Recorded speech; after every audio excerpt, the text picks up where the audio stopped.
Hello and welcome here to K1 Speed in Canton, Ohio, and we are going live for the 6-hour Twilight Race. Thank you. My name is Derek Everett up here in the broadcast booth, and join with me as always is James Burley. Thank you very much, and we are going to be having our qualifying race here momentarily.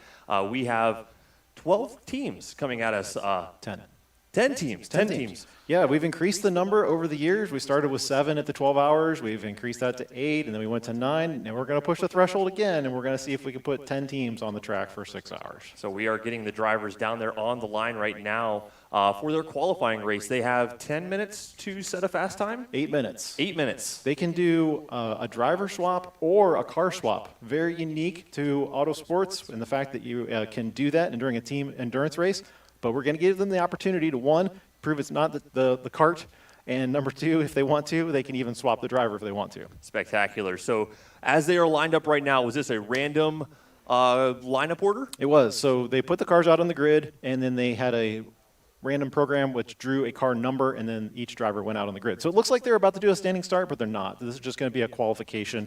And then the best lap time becomes the pole sitter. So we'll be watching these lap times really closely, all the way back down through the 10th position in the field. And these drivers coming into this qualifying race, this is not foreign to them. They have raced here many, many times in the past. This is not something new to them. Well, some of them have, but some of them are very new to our track. So we've got a wide variety of drivers tonight. We're really looking forward to see what kind of competition that brings. We have some of our most experienced K1 Speed Canton drivers in the field. Most of them are on one team. And then we've got some of our less experienced drivers who maybe haven't driven here, but they've driven these karts and they've been at other K1 facilities. So we have a great wide variety of talent on the field tonight. And how did they qualify to compete in this event? They just had to come and at least run a certain number of laps and get below a 40-second lap time, I believe was the threshold, or 40.5, something like that.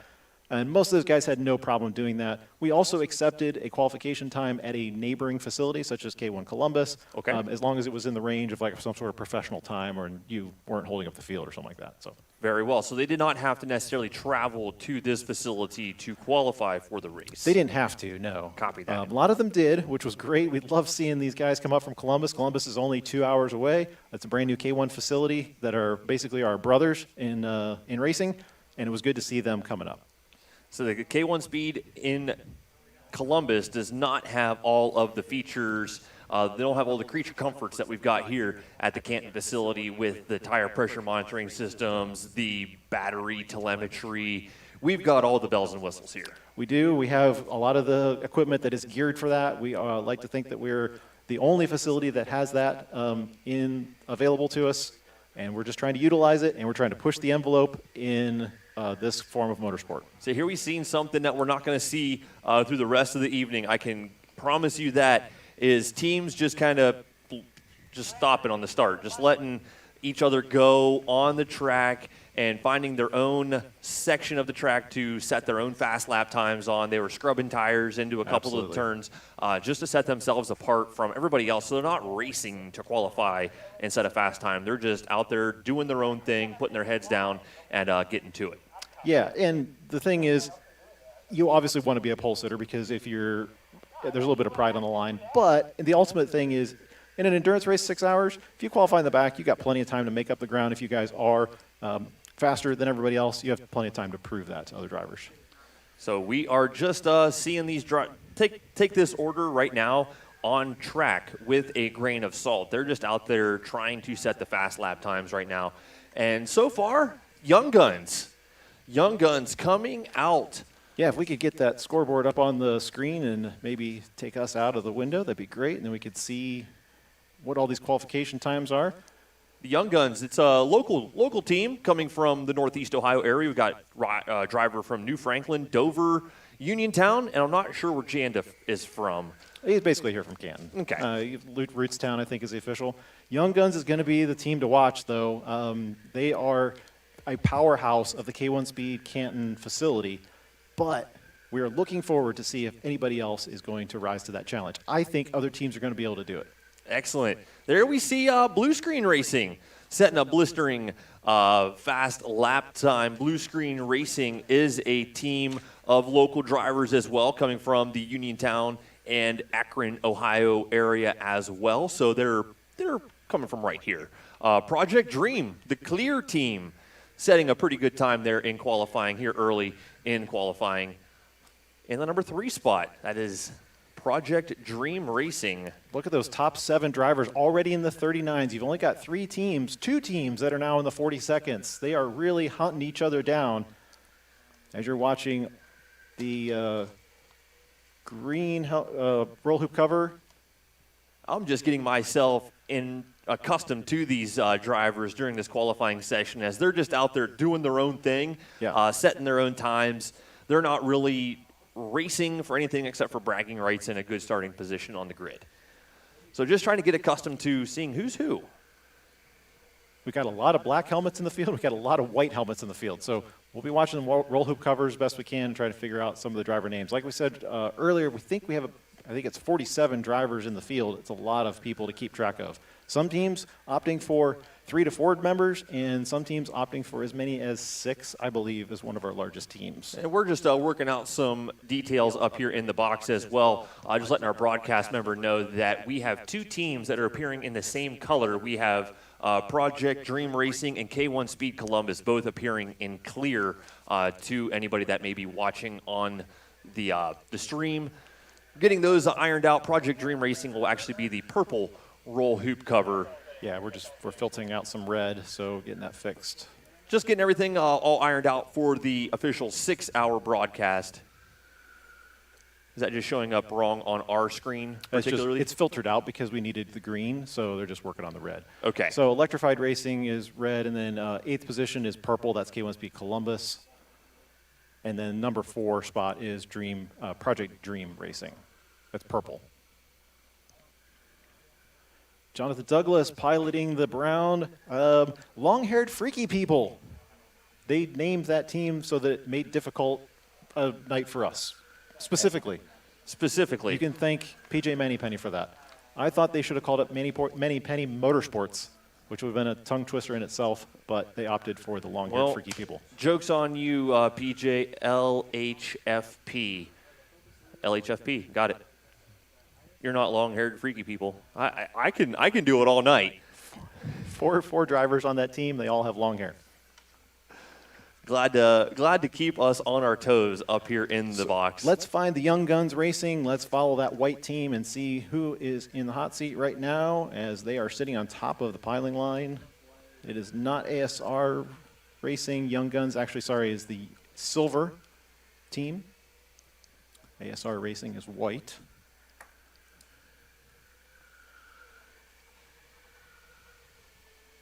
Thank you to all of our sponsors for helping us out for the Twilight 6-hour endurance race powered by Zeal Energy. Also, thank you to the folks at Akron Canton Regional Airport as well as Weaver Racing for helping us out and making this race a reality here tonight. 6 hours of intense karting action, and we have qualifying, the 8-minute qualifying session underway right now. I haven't seen any drivers come in for a driver swap, James. We saw one car come in. We don't know if they swapped. Yeah. And only one team sitting in the 42nd range. Everybody else 38s. They're dads. They're slowing down in life. I totally feel it, K1 Speed dads. Hats off to you for getting out here and doing it. I can see the speed slowing down in my life, and we accept it. So the dads is probably our fun team for the night. We'll see how they do. But a lot of these guys are the parents or the dads of some of the young drivers we just watched in the Rising Stars Challenge. Spectacular. You are following along with Arin Puckett. He is running for ASR Racing. He's in the number 7 spot with a 39.3. Look at those top 5 teams now breaking into the 38s as the track warms up and the tires go warm. He's running outside. Can you fill me in? What's ASR Racing? Auto Sport Refinement. Very cool. They are trying to bring corporate sponsorships together with motorsports. In fact, some of the sponsors that he has brought to this organization or this event has helped us quite a bit. Team coming out of Michigan. Yeah, all the way from Traverse City. Hi to those guys. We understand you guys are watching the live stream. Thanks for joining us tonight. Yeah, David Rydell. He's Traverse City, Michigan native, as well as Arin Puckett. We just mentioned him. He comes from Midland, Michigan, is his hometown, as well as Nicholas King joining the team from Mansalona. Right behind him is Grant Osser. He is in the orange roll hoop cover, Kiwi Papaya Racing. That team giving Young Guns a run for their money. Look at the separation in the qualification times, 38.2 and a 38.5. Yeah, checkered flag set to fly pretty much next time around for these drivers in this 8-minute qualifying race for the 6-hour Twilight Endurance Race here at K1 Speed, brought to you by Akron-Canton Regional Airport and Weaver Racing. That's going to be the tongue twister for me tonight, Weaver Racing.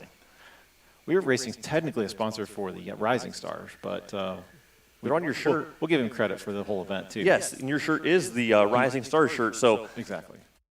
thanks, James. Appreciate it. Anytime, Derek. So checkered flag has flown officially for the qualifying session. Looks like Young Guns going to easily get Keep an eye on the orange here. Will he make any advancement? No, does not. Does not improve on that 38.5. So Young Guns Racing looking to be provisional pole sitter. I know we got one red one on the track. Nope, that should be the last guy on track. So Young Guns Racing, like I said, the stacked team from K1 Speed Canton starting in the #1 spot. That will be the team to watch. Got Gavin Patterson, Tyler Stevenson, Anthony Naroski, and Janda Jensen fielding the team for Team Young Guns. So definitely check those drivers out as we are bringing all of the karts back into the pits, putting them back on the chargers. Do we have to blast them with cold air now? No, not for this one, no. Okay. But I believe you're going to head down and talk to these drivers as we get them gridded up. Right? I am going to make my way down there and catch up with some of these drivers that are going to be joining us for tonight's Twilight 6 Hour. As we'll send Derek down to the bottom, I'll try to carry the show here for just a minute. We welcome you guys' comments and the chats. If you're rooting for a team tonight, we encourage you to send us a message. We'll probably put your message on screen. Stay friendly, stay appropriate, as always.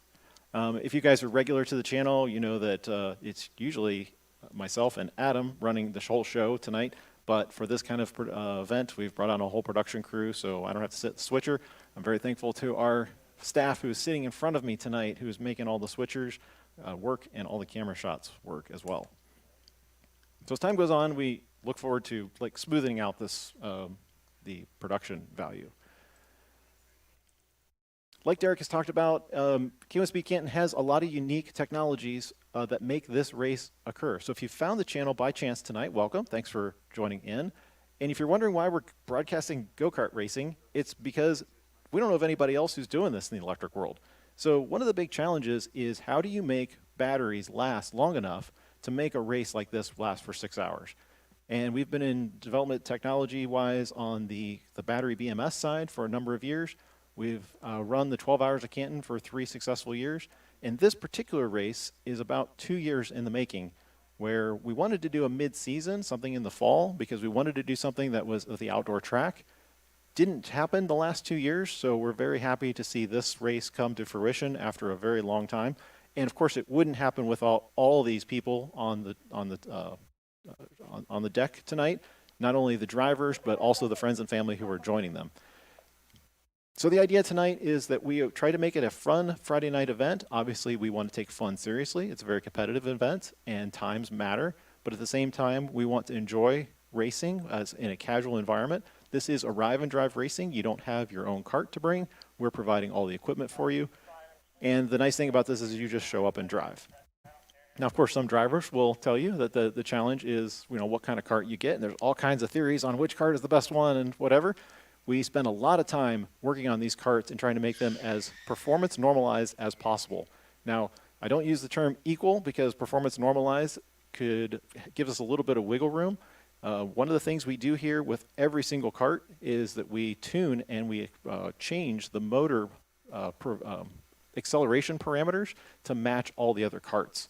That was something that we developed here in-house that we've been working on for about 2 years. So our goal Our goal, it's not necessarily an objective we reach all the time, but our goal is to try to get these karts as even as possible. Now, of course, they are arrive and drive karts. People come in, they will drive these things tomorrow from the general public, and they drove them yesterday. So the challenge for us is, how do you take a kart like Armand, who's spinning the car around, how do you take a car that is open to the average arrive and drive person who maybe never driven a go-kart before, and how do you make that performance normalized? It's a lot of testing, it is a lot of work, and it's a big thanks to our mechanic staff that make this work. We spend an inordinate amount of time not only making sure the parts on the cars are as equal as possible, but like I said, tuning the motors to give us the most equalized performance that's possible.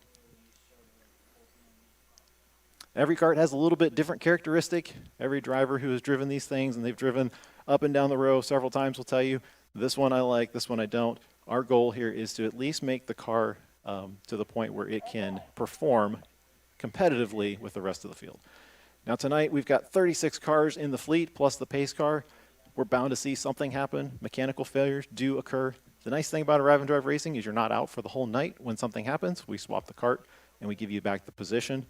And all we ask is the drivers is like, just give us a little bit of grace. Like, there are things that will happen. There are things that we can fix with the timing system. And there are things that can be fixed if you give us a little bit of time. So our staff is going to be watching the race as closely as possible to try to make the racing as fair and even as it can be. But at the same time, some of the calls take time. And so we just ask that the drivers be patient with all that and keep in mind that we are taking this seriously, but at the same time, we are trying to be as lighthearted as possible and enjoy our evening. It is the first time that we're running the indoor-outdoor track tonight. This is a very unique setup for us. We're the only K1 Speed to have an indoor-outdoor track. And we can convert this track in about 5 minutes to indoors. We were actually hoping for a little bit of potential rain tonight to make this an interesting race, but I don't think we're going to have any of that tonight. It has been a beautiful week here in Northeast Ohio, and I think we're probably going to even have another 5 days of just picture-perfect weather. And so we're anticipating crisp temperatures right around 60 degrees, I believe, tonight as these guys race in between the indoor and outdoor track all night. Now, if for some reason something does happen and a random thunderstorm rolls through, we do have the ability to cut off the outdoor track and just run the indoor by itself. So that's something unique to us. We've got the teams lining up down there, and I think we'll have Derek here momentarily joining us to do some driver introductions. Some of these teams have got some funding from some sponsors, so we want to make sure they get a little bit of screen time and we get a little bit of recognition for providing their ability to race tonight. So as we get set for that, I think we'll take a quick break and we'll come back here in just a minute as soon as we're ready to start that opening grid.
Introducing an all-inclusive technology platform to pursue your motorsports career right from home.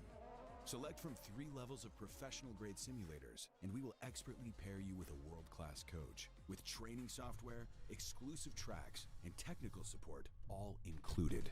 And as a true entry point for motorsports, all members will enjoy access to exclusive real-world driving experiences. From aspiring drivers to those already competing in professional ranks, Spark is everything you need to maximize your potential as a real-world racing driver, all with just one monthly membership. At Spark, our mission is to develop world-class drivers while building the premier talent pool for global motorsports, all starting from home. The first memberships will be invite only, so apply today and take the next step in your motorsports career. Welcome to Spark, the world's first driver development platform. He held the lead into the first turn. Another amazing move. Absolutely love it. Crucial moment. Does he get the plate?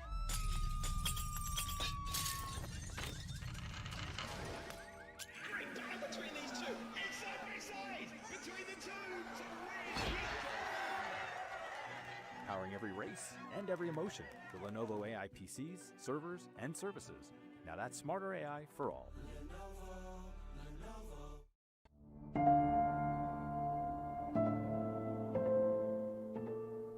My name is Derek DeBoer.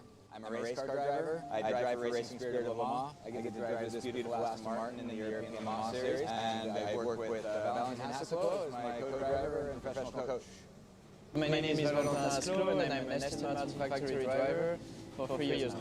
For the team, I drive essentially, but I'm also here to support my co-driver, Derek DeBoer, this season. But the most exciting thing about what I do is actually stepping on the podium, because in the end this is what all matters, and this is the motivation to do racing is to end up on the podium. I think one of the biggest things with racing is that I found it pushes me in every area of life. It is a very grueling sport. It takes a massive amount of commitment and effort to just be here, and then it takes a huge amount of discipline to be able to perform and do what's asked of you in the exact moment that's needed.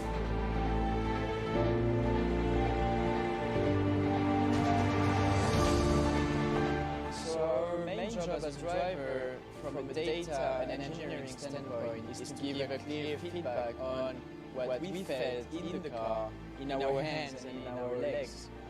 So the engineer can start thinking about the setup adjustment, but sometimes we talk with our emotions, and data has no emotions. So it's important to cross the driver's feedback with the data to take a decision on the setup change for the next session, as simple as that. Trace 3 is an expert in analyzing data and providing good feedback, makes them a perfect partner for our racing team. We live in the same worlds where we rely completely on facts and data and information, and there's no one better than both sides, Racing Spirit of Le Mans and Aston Martin, and Trace 3 to make the best use of this data for making better decisions.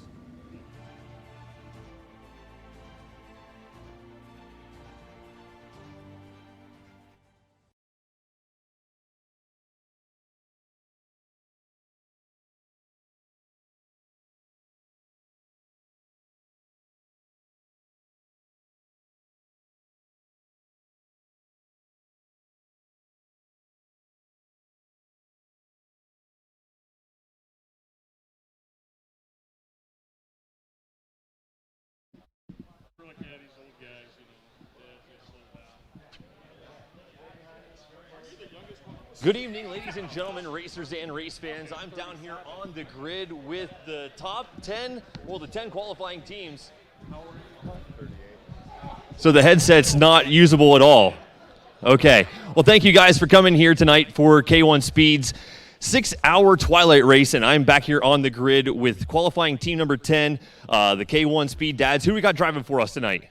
It's Clinton Matthews. And you're the first driver tonight? Yes, sir. Who else is joining us on our team? Go ahead. Oh, Ray Freed. Awesome. Ernest Harbaugh. Justin Walker. Spectacular. And K1 Speed, who's helping you guys out and bringing you guys to the race tonight? Who's sponsoring you guys? I think us. I think us and our own financial well-being. Your back pockets bringing you guys to the race tonight. And Sons Racing as well in the K1 Speed Dads team there, and they will be sporting the green roll hoop covers. Working my way up the grid, qualifying in the number 9 position, we've got the team coming from K1 Speed Columbus. And K1 Speed Columbus, we've got a team of how many drivers tonight? 5. 5 drivers. And leading things off tonight, we have? Nathan Vandal. Awesome. And who else is joining us on your team? Sohan, Derek, Robert, and Mikey.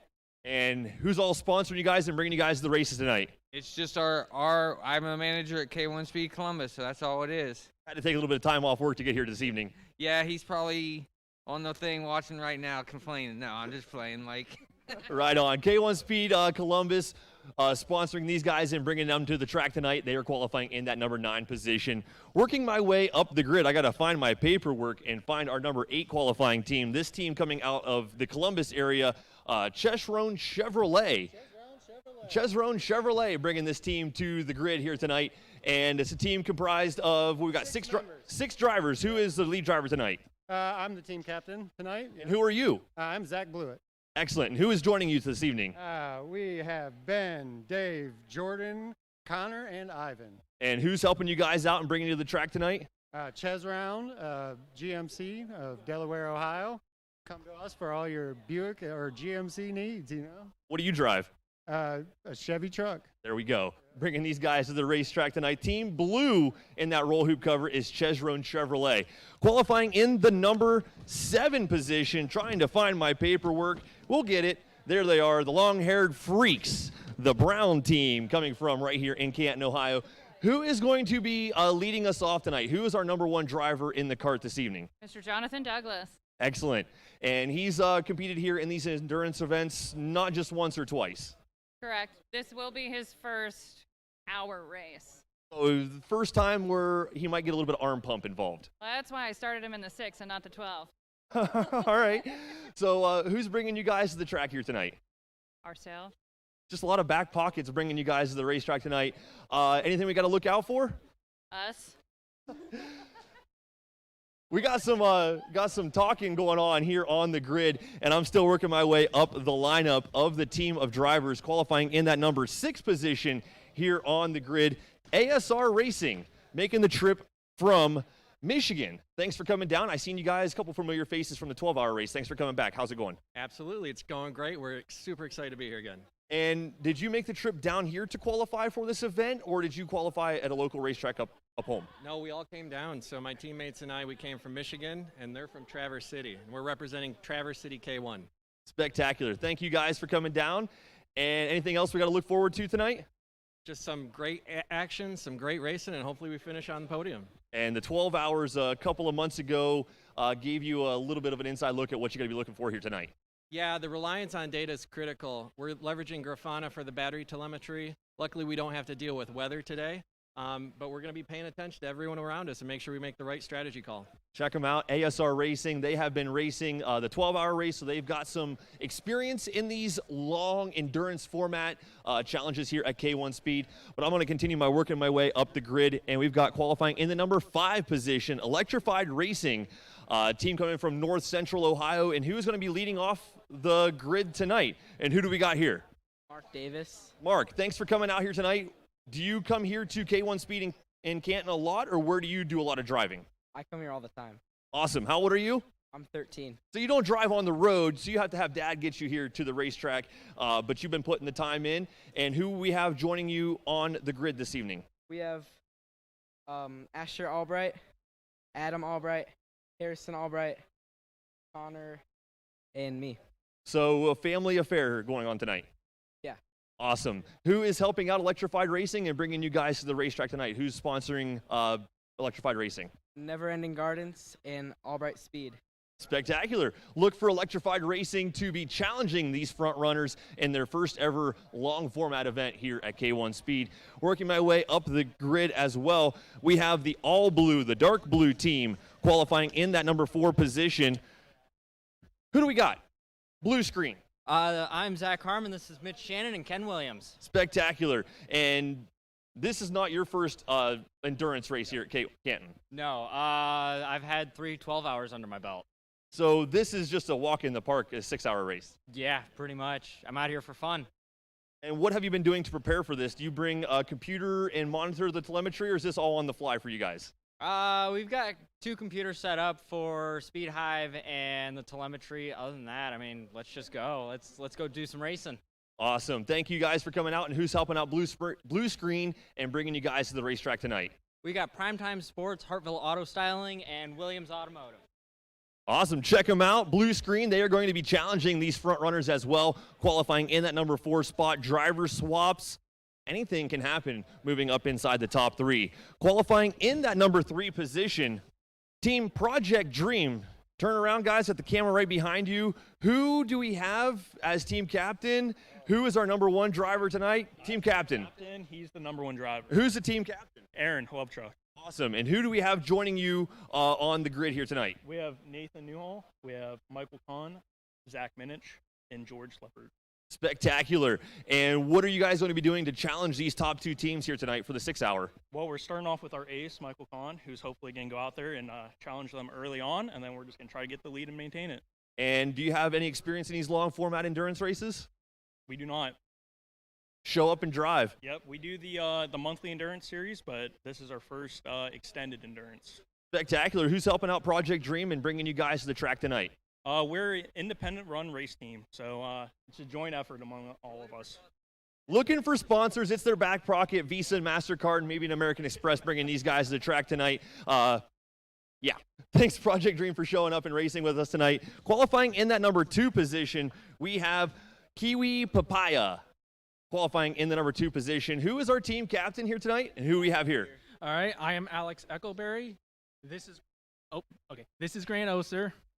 That is Ethan Mast and Xander Carson. And what do you guys do when you're not racing karts?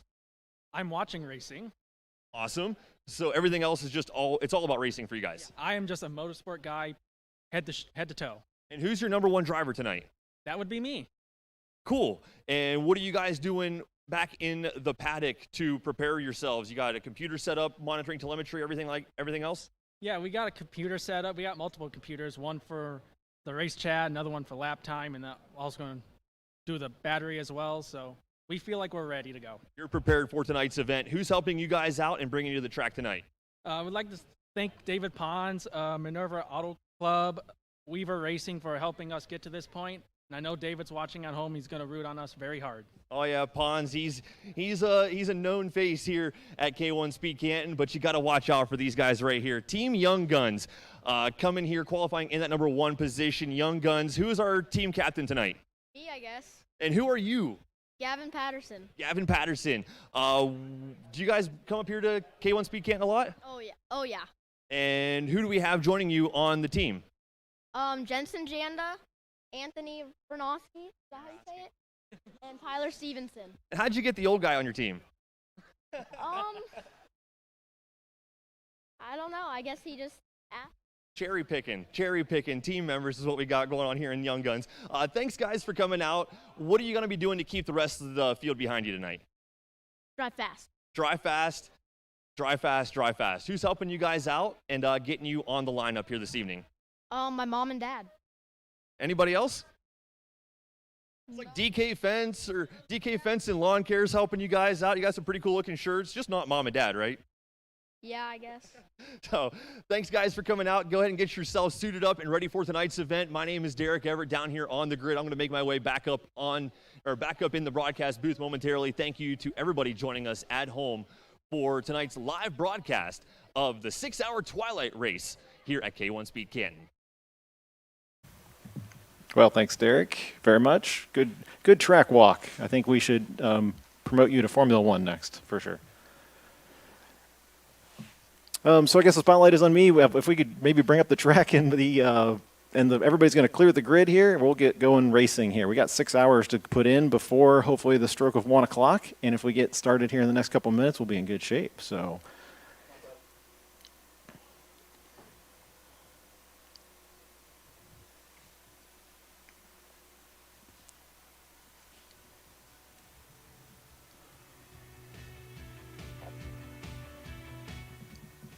Always worth mentioning, special appreciation to our track staff tonight. Armand Deligny here is standing right there next to the go-kart. He is going to be the race director tonight. He's going to be the guy making the calls.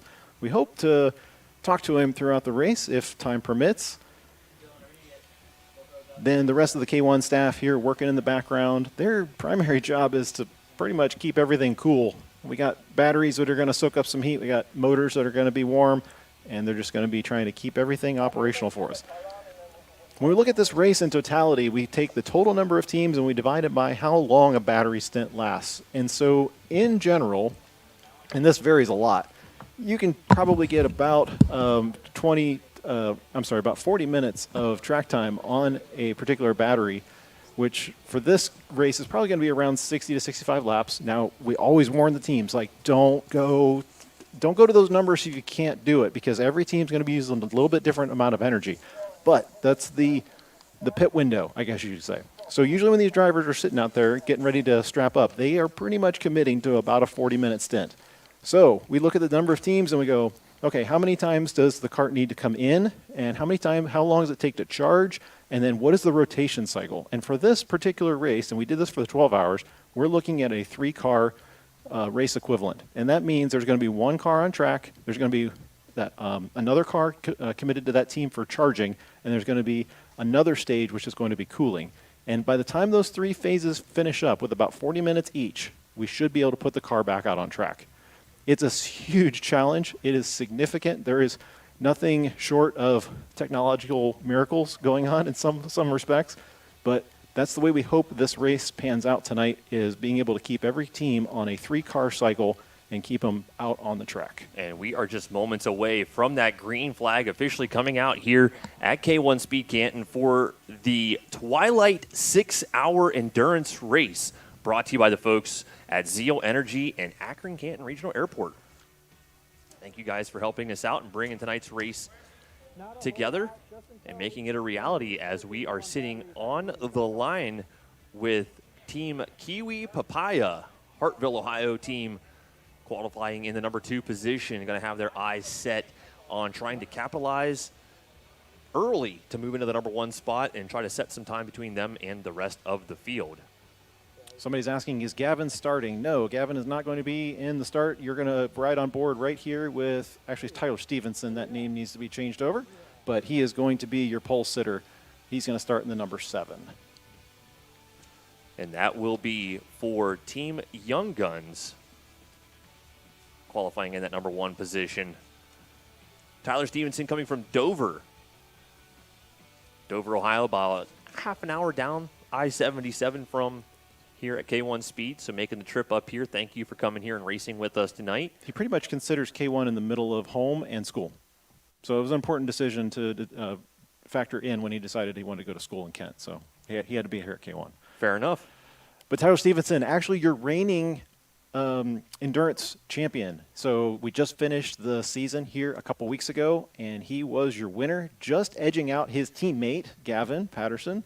And those guys, like I said, stacked team, but those guys fighting it out all season long. They did 7 races together, and this guy right here was your most recent champion. Yeah, Anthony Naroski was kind of an unknown driver coming into the 12-hour race a couple of months ago, or 6 months ago, I'll say. Cherry-picked for that team he was a member of, because Anthony Naroski was an unknown driver coming in, setting some blisteringly fast lap times, if I'm not mistaken. And who's that guy? Which guy are you pointing to? Anthony Naroski. Oh, Naroski, yeah. The driver sitting in the paddock watching the fastest driver around the racetrack. Oh, yes. Cherry-picking him. Yep, they did. Yeah, when you ask how did they get the old guy in the team, I was sitting up here going, well, he was fast. So that's how they got him. But again, we looked at the qualifying times. These guys are not far off. So this is going to be really exciting to watch what kind of battles develop on track as the race pursues.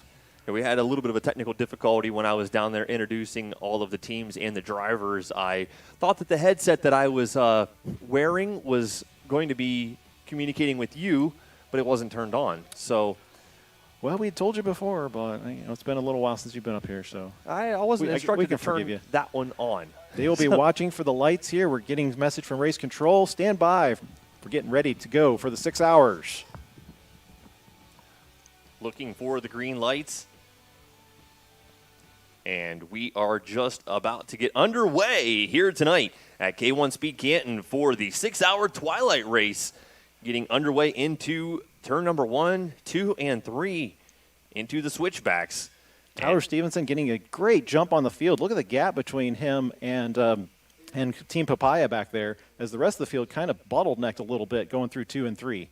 Now, are there going to be any other implementations in tonight's event. No boost going to be implemented into the karts. No boost tonight. No. Mark Davis getting sideways a little bit. Electrified Racing, the red. So you got to wait for these tires to warm up a little bit to get a little extra adhesion onto the racing surface. They're just about as cold as you can get with the cars. They've been sitting now for most of the day. Jonathan going to get down the inside in the brown team for the long-haired team. Is that team ASR getting aggressive down the start straightaway, trying to make some moves inside the top 5. But sitting on board with Zach Minich with Project Dream, looks to be in that number 4 position, just behind Blue Screen Racing. Blue Screen Racing.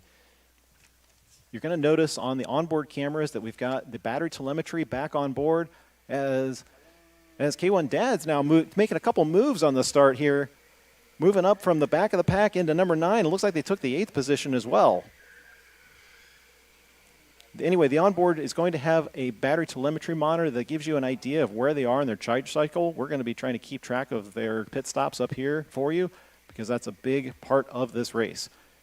Every team is sitting in the pits watching telemetry from every car and waiting and trying to diagnose when their battery is going to die out so they make their pit stops at all the appropriate times.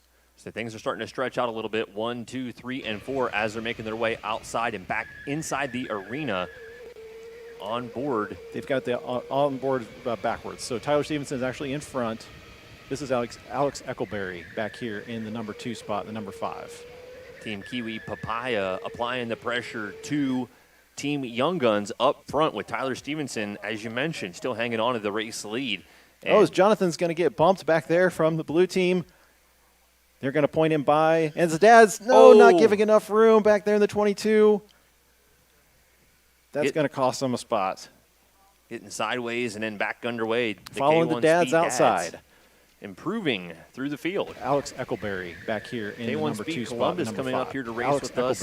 Losing a couple of spots from their initial qualifying position. Papaya applying the pressure to Team Young Guns up front with Tyler Stevenson, as you mentioned, still hanging on to the race lead. We're watching. Jonathan's going to get bumped back there from white and green teams make their way down the start straightaway. That's Chesron Chevrolet, ASR, and K1 Speed Dads. Let's go to our first replay right there. Pressure to Team Young Guns up front with Tyler Stevenson, as you mentioned, still hanging on to the race lead. Jonathan's going to get bumped back there from K1 Speed Dads, really applying the pressure to ASR Racing as they're outside right now. Great battle for what would be the number 8 position on the race course as they are pulling away from K1 Speed Dads. That's the battle that we're watching around the carousel and back down the start straightaway they go. K1 Speed Dads going to try to close the gap back on ASR Racing there. But picking back up towards the front, Blue Screen Racing starting to close in on Team Kiwi Papaya for the number 2 spot as the top 3 have broke free from the rest of the field. They are about a whole straightaway ahead of your 4th place team, Team Project Dream Racing. We saw great qualifying results from the Alex Eckelberry team there in Kiwi Papaya, and they are proving that the race pace is just as good because all these guys hanging with each other in the top 3. You got Zach Harmon back there, just a couple car lengths behind. And Blue Screen Racing has the experience with the endurance style formats, and they're just a team filled with talent and young energy as they are excited to get behind the steering wheel and come out here and just race. They're just a bunch of motorsports fanatics. So there we see them applying the pressure to Team Kiwi Papaya around the carousel, closing the gap and starting to battle for the number 2 position here in the 6-hour Twilight Endurance race at K1 Speed Canton, powered by Zeal Energy. My name is Derek Everett up here in the box. Thank you all at home for joining us for tonight's broadcast as the battle for the number 2 spot is really picking up as Blue Screen Racing and Kiwi Papaya are starting to go fender to fender. And we've seen this in the junior race earlier in the evening where racing tactics and track placement really pays a big factor on if you're able to make a pass. If you open up a turn that allows somebody to go up the inside and potentially make a pass. So there we're seeing battle between Chesron Chevrolet trying to make the pass on long-haired freaky people. LHFP. Jonathan Douglas there in the number 31, who's leading that little group there, actually is just the most recent winner from our event last Friday. That was the Exhibition of Speed. So that guy teamed up with one of his teammates, Katy Wise, and they really battled neck and neck to the very end of our event last Friday. So this guy's definitely got the pace. He's just trying to hold on for right now. After battling with he's going to take a look at the inside, but no, that's not going to be enough space. So after battling with the K1 Speed Dads team, Team ASR Arin Puckett has really closed in on Chesron Chevrolet to battle for the number 7 position, and now they're all over 6th place with long-haired freaky people holding up this battle behind them just outside of the top 5, and Electrified Racing all by themselves sitting there in the number 5 position. Checking out some lap times. Best lap time. We haven't seen the times dip way down like we've seen in qualifying, but there we just seen Team Young Guns set another fast lap. We were missing the outdoor camera there, but they're going to come inside. Battle continues between the 3. Great battle for Jonathan shaking his head. That's a classic. I just made a mistake. Head down. Sliding sideways through 1. That's always going to cost you a little bit of time. That's the reason Chesron is able to keep such a close gap there as Jonathan continues to make little mistakes here and there. Chesron Chevrolet has some K1 Columbus is going to be the first one to pit, looks like. Making their way into the pits at the 7-minute mark for the team coming out of Columbus, Ohio. Now at this point, we need the timer up on the screen. That'll show everybody at home what the execution of the time is so that when the driver comes in, it starts the 75-second timer. At this point, that driver coming in has any additional responsibility other than to just drive safely in the pits. We've changed the procedure a little bit from the 12 hours. Now their replacement team member is able to hop in a cart, and they're able to get everything going again, and then they're going to wait for that clock to expire. So there is no making sure the buckles are fastened before they leave the pit boxes. There's none of that. There's just less reliance put upon that, because before it was as soon as you get everything done, you're allowed to go, but we've changed that procedure so that everybody's using the same amount of pit time. Levels things out quite a bit as we see the time starting to expire for Team K1 Speed Columbus as they are getting ready to make their way back on track. Looks like they start talking about a transponder issue with those guys, so we'll have to see if maybe something fell off. And there's the battle for the number 2 spot between Blue Screen Racing and Team Kiwi Papaya. We've seen Blue Screen Racing closing the gap the previous few laps, and they're making their way around the carousel. Is that Mitch Shannon for Blue Screen? No, that is Zach. They were inside. Okay. They're going to be coming outside here just a second if they can pick them up on the outdoor. Good to have fans along the fence line tonight. There they go. There's your battle between second and third. Spectacular as we continue to see Alex Eckelberry for Team Kiwi Papaya hanging on the number 2. Oh, the doors opened up, and Team Blue Screen Racing up the inside, making the move for the number 2 spot. Zach Harmon's got the line. It's perfect execution through the turn number 9. Makes the pass into the number 2 spot. So that Team Blue Screen Racing now with a little bit of clear track ahead of them. Let's see if they can close that 3.6 second deficit that they have from Team Young Guns Racing, the team that is running up front right now and trying to check out from the rest of the field as they are working their way outside through the S-turns outside here tonight for the 6-hour twilight race. And now we're back on board with Alex Eckelberry. Yeah, just ignore that name until we get it fixed. Tyler Stevenson's actually up there in the lead. So now Eckelberry has an opportunity to see where Zach Harmon was able to close, capitalize, and now is pulling away. But now Eckelberry, he's got his number. He's not letting him go so soon. He's hanging with him. We're going to stay with that battle. No, maybe not. Okay, we're going to switch inside here. Jonathan Douglas still keeping the freight train behind him. This may be a recurring theme tonight for the long-haired freaky people. One of our favorite drivers, Katy Wise, has been known to do this as well. So we'll see if this trend continues through the evening. Bottlenecking up drivers behind them. Right. There are now a total of 4 drivers in that group, 3 behind the long-haired freaky people hanging on to the 6th place position. But the battle for the number 2 spot is not over yet, as Alex Eckelberry for Team Kiwi Papaya is continuing to apply pressure to Zach Harmon, who made the pass into the number 2 spot. But here we see ASR Racing trying to make the pass on long-haired freaky people. ASR Racing, they are working their way through the field.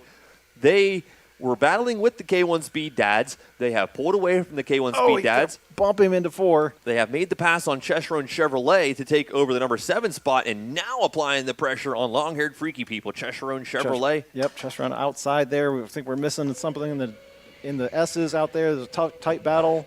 Hopefully we'll get back to that. On board with Alex Eckelberry. There we go. No, check that. That was on board with Tyler Stevenson for the Young Guns momentarily.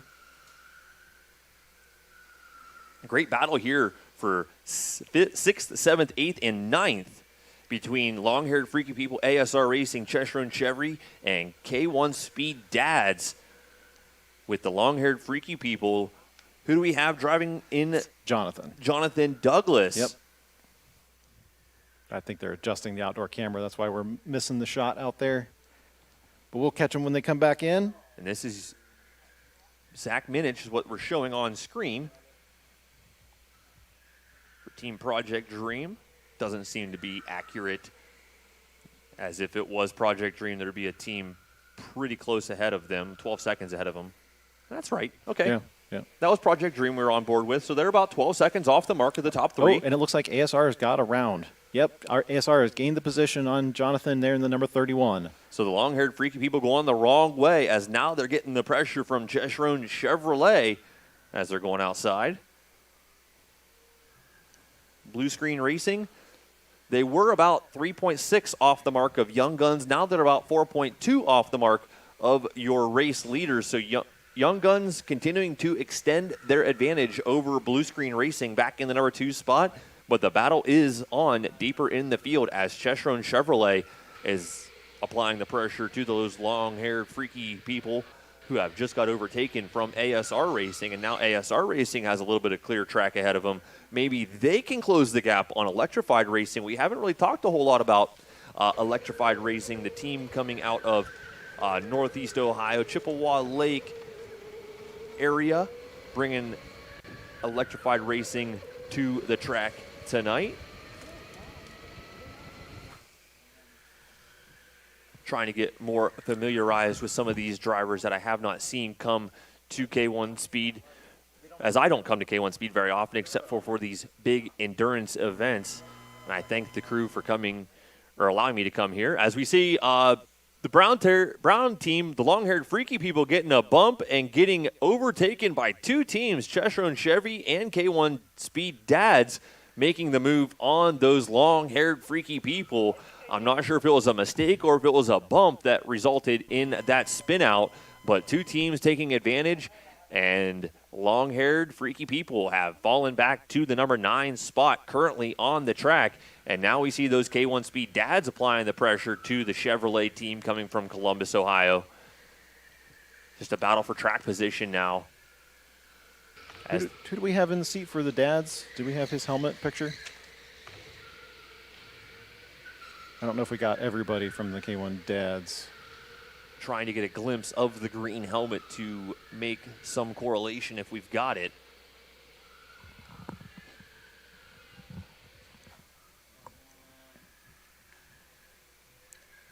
Team Kiwi Papaya has not lost. Blue Screen Racing, great battle for the number 2 spot. Yeah, you've now got the leader on the back of Jonathan. He's lost so much ground here that Tyler Stevenson's really given him the beans. He's going to go around the outside of the carousel here. Attempt to go around the outside as the door was slammed shut. Heading Again. down the start straightaway they go.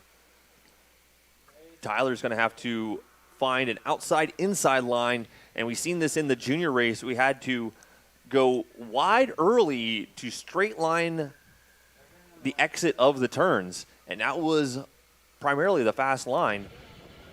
We're looking for Alex Eckelberry to make his way past the lap traffic. This is going to hold up Tyler Stevenson just a little bit. But it looks like he's going to have the inside line here, and that'll get him through that corner.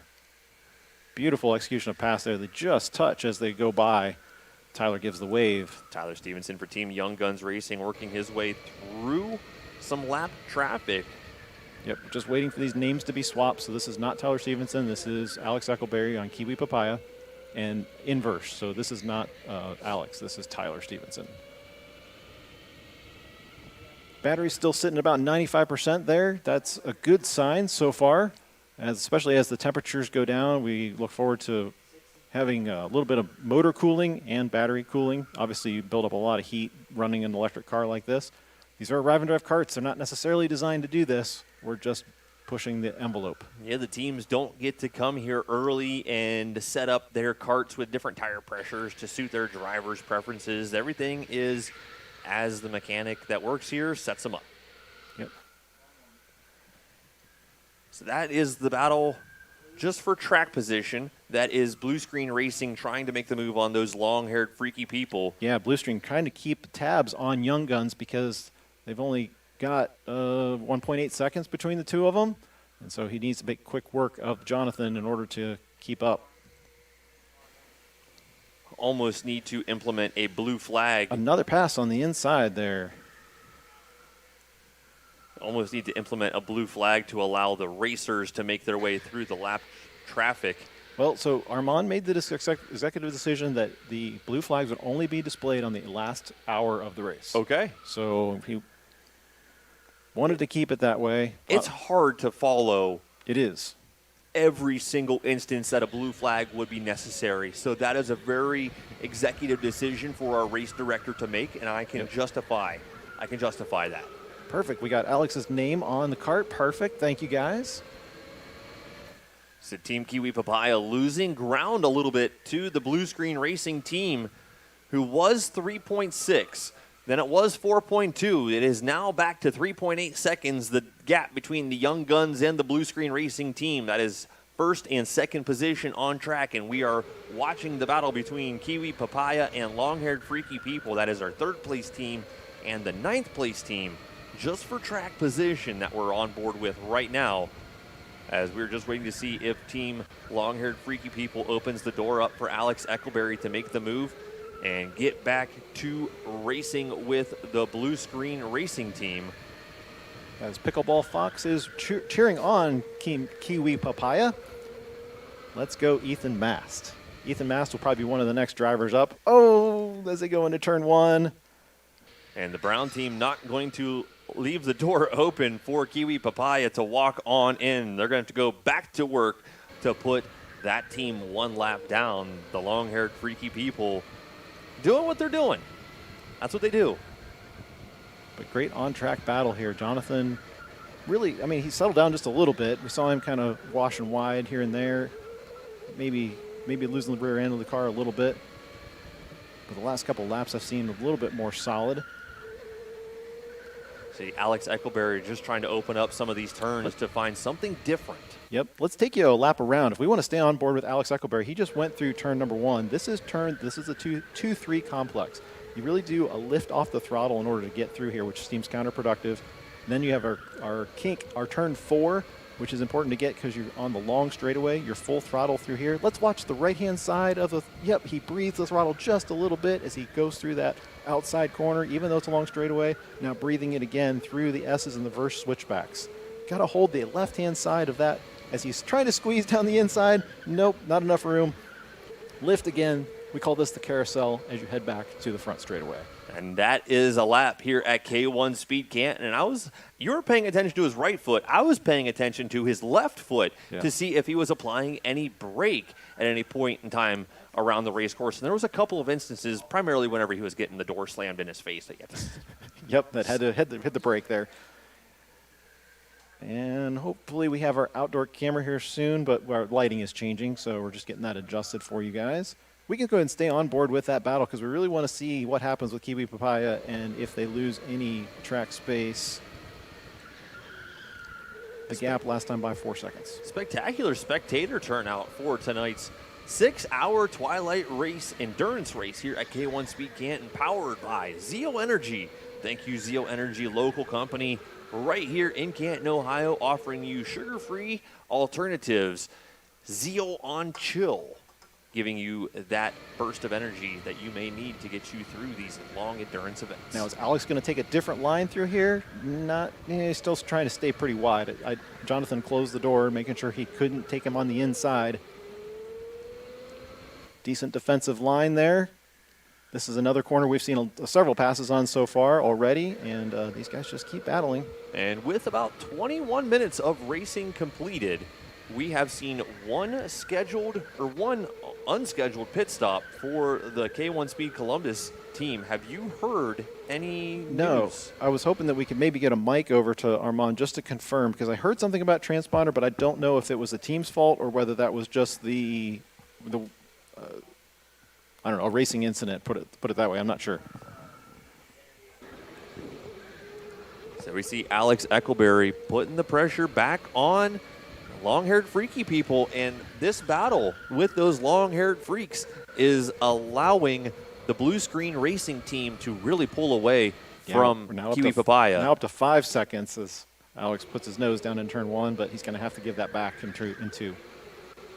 And it's kind of unfortunate. All the advances that Alex Eckelberry is making on track is getting shut down every single time. Very unfortunate for him, as he is trying everything in his bag of tricks to put the pressure on. You have to remember that the 31 team right now, if a caution comes out and the field bunches up and potentially, times a pit stop correctly, they could get back on the lead lap. That's why it's so important for him to defend this position, because every car that you go down is one more you got to pass in order to get back. We do use pace cars or a pace kart in this environment if something happens on track. Have there been any improvements or any upgrades to the karts since we have been racing a long race here at K1 Speed? Not a lot of changes, really. We are finally on a good, solid battery platform that we're very happy with, and this is the second big race we've had with them. Obviously, tonight we're going to be testing them again to make sure that there's no failure points or whatever, but we're very happy with that battery platform. And everything else in the car, really, we continuously try to make moves as he dices back and forth. We continue to make improvements on handling and similarities between the cars and trying to make them as good as can be. But other than that, no evolutionary technologies or anything. So we're looking, like you mentioned earlier, about a 40-minute run time for these karts? Right about there. So we're about halfway through, potentially. Oh, that's got to really upset Alex as he closes the door on him again. Battle for track position as Kiwi Papaya attempting to make a pass on long-haired freaky people. I'm told we got Armand as we sit. Pons say, come on, Alex, move him. He's holding you up. Well, Pons, we don't really want him to move him. But send it down to Armand. What you got? Bring him in. Hey, guys. How we doing? All right, Armand. So we were looking at K1 Speed Columbus. We were just seeing if there was a transponder issue. Yeah, it seemed like they had their transponder sideways instead of straight, so that was kind of the issue there. Okay. How else is the racing transpiring so far? It's been pretty smooth. There's some battle towards 5, 6, 7, 8. A little dicey, but we got through it. We were watching early on with the K1 dads, and they were moving up. I think they just flew by in the shot. Moving up to the 7th position so far. And electrified racing. Otherwise, good, clean racing as far as you can tell? Yeah, I mean, it's been pretty smooth. We've got 2 people in the pits right now. Looks like Electrified and Team Brown. And so we'll see how they shuffle back in. But yeah, it's been really good. Derek had asked about the decision to not throw blue flags until the last hour of the race. Tell us a little bit about that decision. I just want to make it like at least make some passing complicated. So that's the reason why no blue flags until the last hour. Gotcha. And it's very hard to follow along with all of the individual potential blue flag instances that you may have around this whole track with all the teams that are involved. I totally understand that. Exactly. Yeah, I'd be waving the blue flag constantly. And who would know if it's for them or the guy behind them? So nobody would be obeying the blue flag altogether. I get it. So we're watching some great battles up here. And we have finally allowed Alex Eckelberry with long-haired freaky people coming into the pits, some clear real estate. And we'll let you get back to the action, Armand. Thanks for taking the time out. Cool, thanks, guys. See if Eckelberry can close the gap back on the blue team for the Blue Screen Racing squad, sitting comfortably in second place as we are watching Chesron Chevrolet in cart number 20. If we get a follow of the blue team as they go out, we'll see if we can get a shot of their front right leg. We talked about the transponder with K1 Columbus and the problem they had. The transponders are worn by the drivers tonight. Tyler Stevenson will have it on his right-hand side there. And the reason for that is you drive so many different carts throughout the evening that it would not be possible for the timing system to keep up and for us to keep track of everything. So therefore, the timing follows the driver. And that makes it us a little bit unique with swapping out so many different vehicles for 6 hours. And I've seen that you are using MyLapse transponders. Absolutely, nothing but the best. And those are the same transponders that we use in the motocross world. Yep. For the professional races that we have. So very, very cool that there is a quality base. Not only that, but the level of integration that MyLapse gives us is pretty much unparalleled right now because, I mean, look at the scoreboard, not only here, but also on track. As you see Roller over there on your left-hand side, Roller is one of the companies that provides us the technology for integration on the scoreboard side. And that is all made possible by MyLapse because they open up their scoreboard system for integrators to make various different technologies. And we're thankful to them because we couldn't run this race without timing and scoring for sure. It would be very hard hand scoring this. Yes. That is I can't imagine. The antiquated way. We would have a couple of folks sitting there at the finish line with pens and paper, writing down all of the numbers and having to pay attention to the lead driver as they come across the finish line each and every lap, and then having to turn around and see which driver's pitting. And I forgot to make the point about the transponder as I was talking about it being on the right leg. So if it's sideways, it doesn't register as well. There's a difficulty here with this small track that you don't have on a big automotive track, and that is that the cars pass very closely not only to the barriers but also from the pits.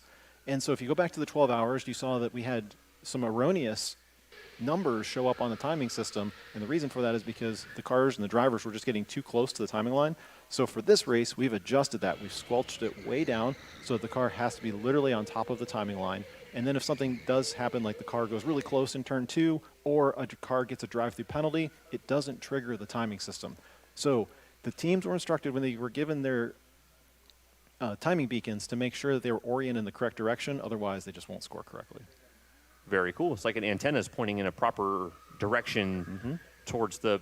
I totally understand. I understand.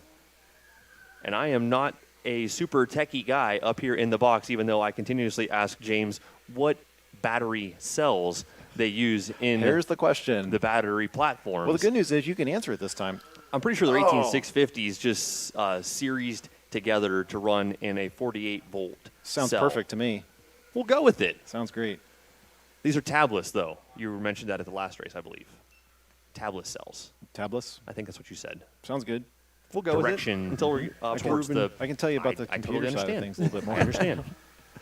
And I am not Sitting on board a with super Zach Minich techie with guy Project up here in the Dream box, even though I Racing, continuously sitting back ask there James in the number what battery position. cells they use in Here's the question. working their way or watching the battle between long-haired freaky people and K1 Speed Columbus. That is the battle for the number 9 spot. That is an actual battle for track position and race position. Direction that we're sitting on board with Zach Minich. I totally understand. With the Project Dream Team. And I am not a super techie guy up here in the box, even though I continuously ask James what battery cells they use in... Here's the question. Number 30 right now. Looks like 35 laps was the first stint for the long-haired freaky people. Might be a little short, but, you know, it's better to be conservative because if you haven't caught this before, the problem with killing a battery on track is that you have to be towed back to the pits. It's a huge detriment to your race, and you just can't afford to do it. And we've seen pretty much in every 12-hour race that we've done, the team who wins is a team who doesn't kill a battery. So And better be conservative. If you don't have to get towed back to the pits, these carts do have some sort of a slow mode that will allow them to limp their way back into the pits. So they used to. They used to. And this is something I didn't realize during the 12 hours, is we were watching some of the car batteries that were dying and the people were getting stuck on track. And that was, the telemetry had become so accurate that the battery was cutting off at a point where it literally had no battery power left and it couldn't limp back anymore. So previous generation, previous 12 hours, yeah, that was a situation where the misread and the misinterpretation of data by the computer caused the car to shut off prematurely, and then you could limp back, but we don't have that anymore. Okay, I did not know that. Yeah, so that was actually an education thing. Again, development of the series.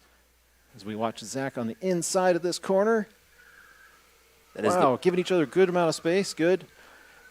That was a development that had to be, and a rule that had to be changed for this race was, or not a rule, but at least a guideline that said, hey, if you guys kill the battery, we're going to have to tow you back in. And we were on board with Zach Minich with the Project Dream team working their way through some lap traffic. I did not know that. Yeah, he's so trying to that close was the gap actually an now education on those thing. long-haired Development of the people as we series. are on board back with We Tyler watched Zach Stevenson on with the the young inside guns. of this corner. Trying to get a cart number. It looks like cart number Wow, 7 giving each other a good amount of for the space, young good. guns, showing 31%. That was a development that had to be, and a rule remaining that had to be on that particular cart. Yeah, for some reason that battery indicator on his overlay is not correct because it's obviously not sitting at 95% after all these laps. Correct.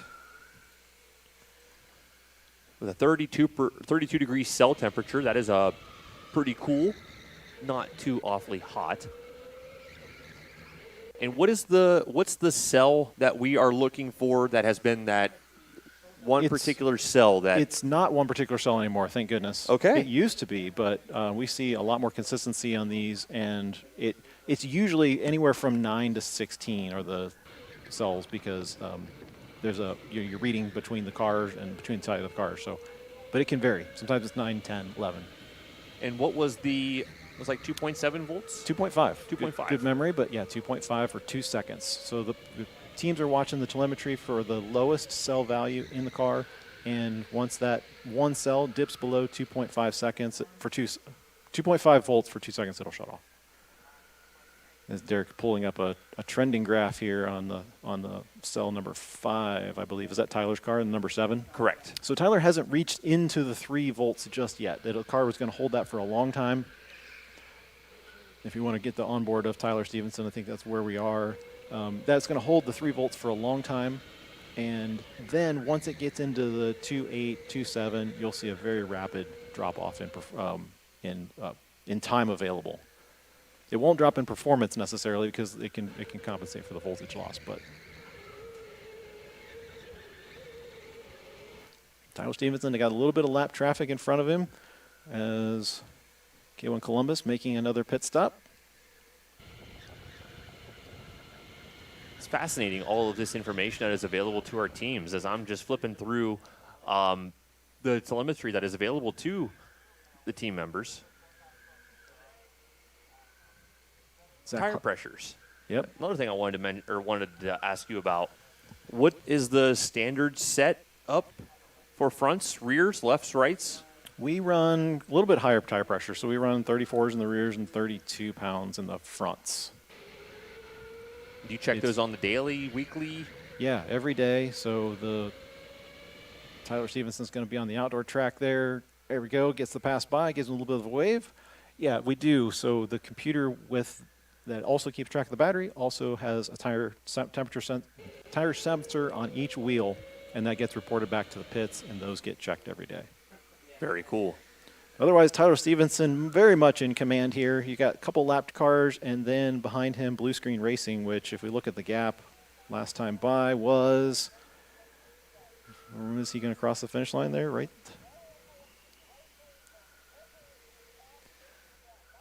Tyler Stevenson, cart number 2, is the one that we are watching. 12.5 seconds gap between first and second. And he is still yet to dip into the 2-volt range as he is still hanging on to the number 1 spot, opening up about a 12-second advantage over the rest of the field.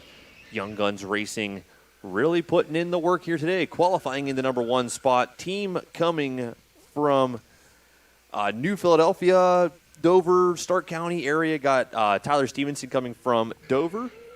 His teammate Gavin Patterson coming from New Franklin, Ohio, and got a couple other members coming from Uniontown, Anthony Narovsky and Jana Jensen coming from this area as well. So a local group of young, skilled drivers. Going to get our first peek of the night on the total lap count. So everybody in the top 3 is on lap 54. And as you were talking about the cell voltage drops, we usually see something around the 65 laps. I always say that very cautiously. I don't want teams to run all the way to the end because they shouldn't kill their karts, but 60 to 65 is a reasonable amount. But as we know, it's just like fuel mileage. You battle with other cars on track, you brake a lot, you make mistakes, whatever, you're going to lose fuel mileage. And the same is true with batteries. Electrified Racing working their way past K1 Speed Columbus to click off another lapped rider as we're back on board with a couple of the top drivers, Young Guns, and back on board with Project Dream in the number 4 spot, trying to close the gap on Kiwi Papaya, who is also trying to close the gap back on Blue Screen. But Blue Screen worked their way past Kiwi Papaya early, and then Kiwi Papaya was stuck behind the long-haired freaky people for quite some time and did not allow them to maintain striking distance with those drivers. Ryan Best rooting for the guy in the number 18 right there. Here goes Zach, hit that 38-second lap time. Zach out there for the Blue Screen team. Coming from Uniontown, Zach Harmon hanging on to the number 2 spot as we're back watching the blue teams. And there we got K1 Speed Dads coming in for a pit. Yep. Be their first pit of the night, would it not? Double checking. Yep, that's correct. So Justin was first in the seat. And we're starting to hit that threshold where we're going to start seeing some swaps. You only had 3 swaps so far. And the state of charge for your race leader showing in the teens now. So you got to think that he's paying attention to the telemetry and paying attention to his in-ear monitor. I tell you what, this Project Dream team has really come on strong. They are relatively new here. I mean, some of these guys have run a lot of laps and some of them not so much, but for them to be sitting and holding this 4th position, I believe when they did the interview, they said that Zach was going to be their secret weapon. Was that right? I believe you are correct. So laying down great lap times and getting a great start for that Project Dream team. Was the ace in the hole for the Project Dream team. Yeah.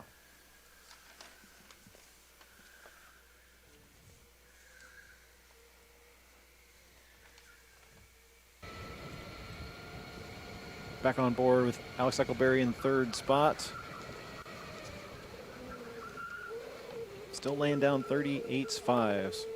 If you guys are wondering about lap times, we consider 41 seconds and below a pro level time here. So when you come in, that's your target if you're racing here for the first time. As you can tell, a lot of guys hitting that, no problem tonight. 41 seconds. If you're not hitting that, you probably you're watching from the sidelines. Yeah. It's very common for your average arrive and drive person to take 45 seconds to go around this track with the outdoor extension open. We usually do 8 laps. Well, you got to think that the team Young Guns Racing is looking at their telemetry and seeing their batteries dropping off like a rock and paying attention to that, as we just seen Kiwi Papaya closing the gap on Blue Screen, I believe, and Blue Screen coming in for their pit. Back watching the outside camera, and we are watching Tyler Stevenson momentarily. Well, he didn't come in the pits. This was the oh, there we go. Now Tyler's going to dip in. Where is the cutoff sensor for the pit speed? It's right at the entry. So it takes a couple seconds for it to engage the motor. That's why you see it. They basically take, oh, Zach's going to also dip off.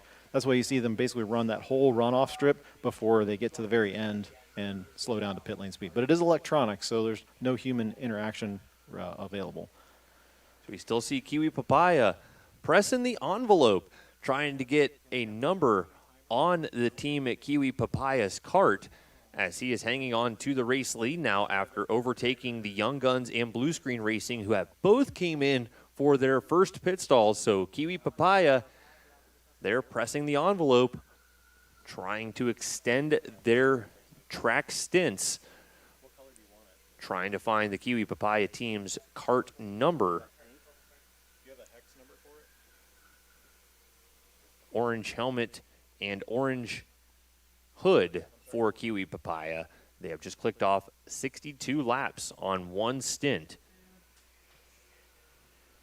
Thank you to the folks at Zeal Energy and Akron-Canton Regional Airport for helping us out and bringing the 6-hour Twilight race to reality here at K1 Speed Canton. I'm particularly interested to see how long Zach is going to run this out. We are following the kart number 15 at the moment. I am watching, you're watching Zach Minich, and I'm curious to see how long Alex Eckelberry is going to be staying out there with Kiwi Papaya, because he is Yep. Speaking of which, back into the pits for. Well, it's going to let Project Dream assume the lead. As I saw Ethan about to go on deck there. Don't forget the roll hoop cover. ASR still has not came in yet either. No, he doesn't. So we're going to watch both of those teams who are going to assume the lead. ASR was silently working their way through the field. Remember, ASR's goal during the 12 hours was to just not finish last. And here they are very early in the sessions in the top 5.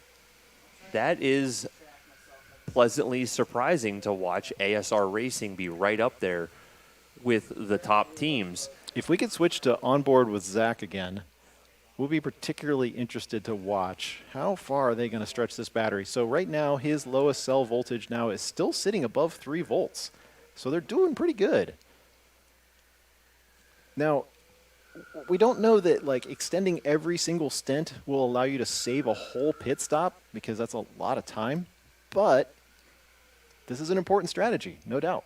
I'm watching to see if Young Guns is able to work their way past Kiwi Papaya. There was about 13 seconds, so it would have to be a pretty big mistake for Kiwi Papaya to make for Young Guns to lose the lead. Kiwi Papaya was 13 seconds off the mark of Young Guns. So Young Guns would have to make a big mistake for Kiwi Papaya to take over that number 1 spot. So there we just see them back taking that spot over. DoorDash is here. One of our other camera guys. I recognize him. He used to run camera for our live stream. All right, so Project Dream Racing assuming the lead with 65 laps. This is the threshold. This is where we've done testing that says 65 laps is your end, but still showing 17%, still showing strong on the cells. Man, he's rolling the dice right now, James. You got to think that he's going to be coming in the pits right now. That's true. Possibly. We're going to sit on board with Zach Minich. But let's watch his lap times, too, because last time by was a 38.9. Not quite as fast as the leaders. And he's going another one. Yep. Going to pass it up again. During the 12 hours, we talked about High Voltage doing this, and High Voltage ended up being the winners for that team, and they stretched. Now, the indoor track, they did 100 laps. And so right now, that Project Dream team is stretching that threshold as well. He's going to be looking on the outside, going to give him lots of room, and the K1 Dads is going to maintain that. Oh, it looks like somebody else is going to sneak by. Who is that? Electrified. There is a lap between the Dads and Electrified Racing, so they're just battling for track position as we're watching Zach Minich still hang on to it, and he's still going out there for another one. You've got Adam in the seat now for Electrified Racing. It was his kids, his 3 kids that were on the stream prior to this with the Rising Stars. Adam potentially having one of the stronger lap times for their team, so it makes sense that he'd be weaving through traffic right now, making it past that number 28 machine here just a minute ago. So Project Dream still have not come in for their pits. They are dreaming of extended battery life tonight.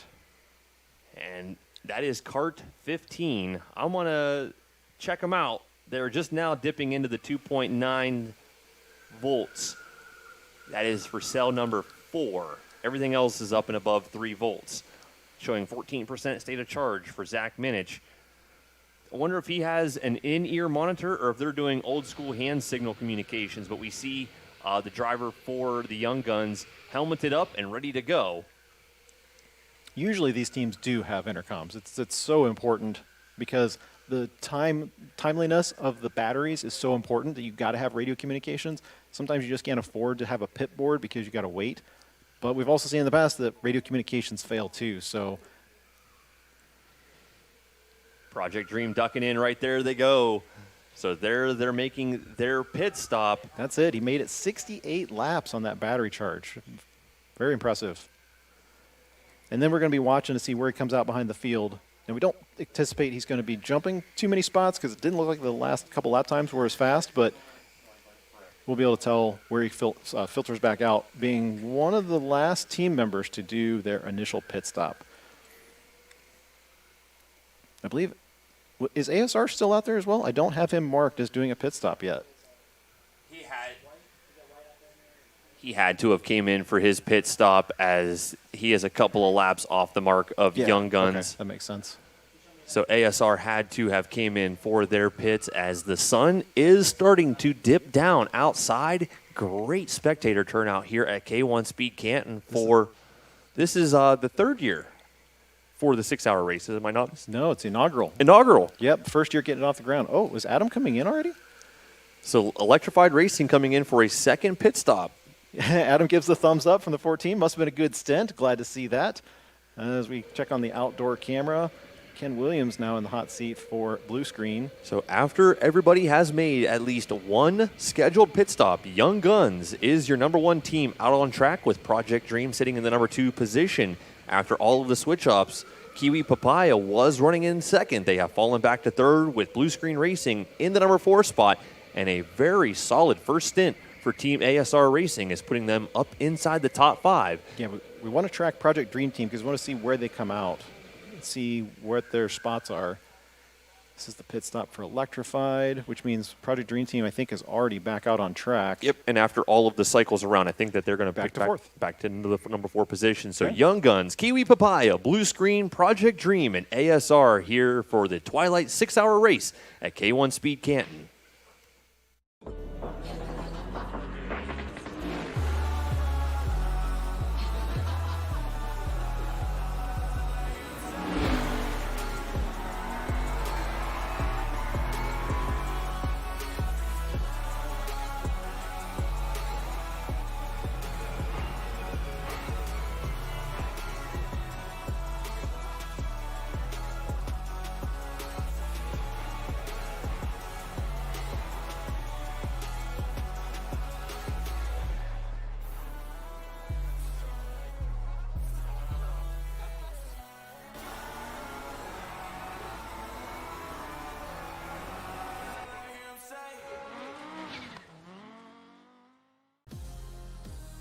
Introducing an all-inclusive technology platform to pursue your motorsports career right from home.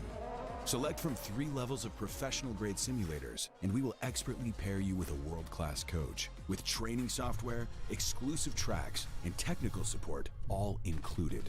And as a true entry point for motorsports, all members will enjoy access to exclusive real-world driving experiences. From aspiring drivers to those already competing in professional ranks, Spark is everything you need to maximize your potential as a real-world racing driver, all with just 1 monthly membership. At Spark, our mission is to develop world-class drivers while building the premier talent pool for global motorsports, all starting from home. The first memberships will be invite only, so apply today and take the next step in your motorsports career. Welcome to Spark, the world's first driver development platform.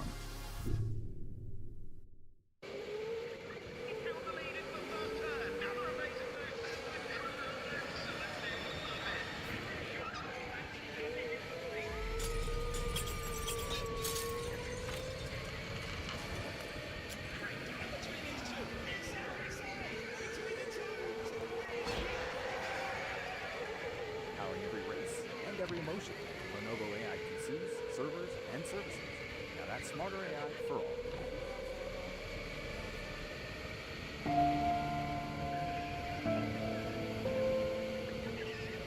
My name is Derek Bohr. I'm a race car driver. I drive racing to Le Mans. I get to drive this beautiful Aston Martin in your Le Mans series. And I work with Valentine Hassel, my co-driver. kart?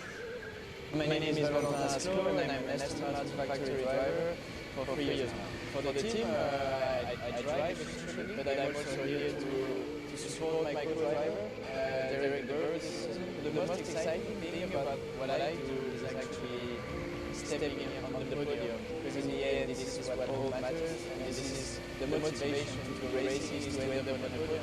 I think one of the biggest things with racing is that I found it pushes me in every area of life. It is a very grueling sport. It takes a massive amount of commitment and effort just to be here, and then it takes a huge amount of discipline to be able to perform what's asked of you in the exact moment that's needed.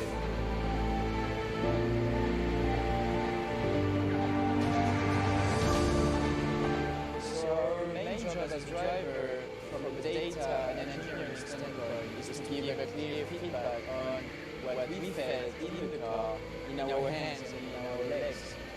So the engineer can start thinking about setup adjustment, but sometimes we talk about our emotions, and data has no emotions. So it's important for us to drive the feedback with the data to take a decision on the setup change for the next session. As simple as that. Trace 3 is an expert in analyzing data and providing good feedback, makes them a perfect partner for our racing team. We live in the same world where we rely completely on facts and data and information, and there's no one better than both sides, Racing Through the Law and Aston Martin, and Trace 3 to make the best use of this data and make better decisions.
We are back here in the broadcast booth live at the inaugural 6-hour Twilight race powered by Zeal Energy. Zeal Energy offering samples to our patrons joining us here tonight at K1 Speed Canton. Thank you to the folks at Zeal Energy. Yeah, I heard that they were giving away some samples, and if you're here in the facility, obviously go see Chandler. And we have an interview with him down at the microphone, I think. I think we're waiting for him to get a mic so we can talk to him. Okay. All right, and back to racing. So our Young Guns Racing still at the top of the leaderboard with 88 laps. Kiwi Papaya is still in their same place. Blue Screen Racing and Project Dream. Not much change since last time we were with you, other than the fact that the sun has set quite significantly. Yes, that was going to be one of my questions to you, James, is the inside temperature versus the outside temperature, track temperature. What is the differential? What does that mean for the drivers? What are they going to have to do differently? If anything. They're definitely going to have to keep an eye on their tire grip on the outside. So as we stay on board with Ken Williams here, he'll hit the outside. I'll show you where we're talking about. It's the S turns out there. That's obviously where the car needs the most amount of grip. And that will be changing as the night progresses here. Right there, hit the outside. Not too bad through here. This doesn't change a whole lot. Maybe a little bit of grip lost here, but this is the spot right there.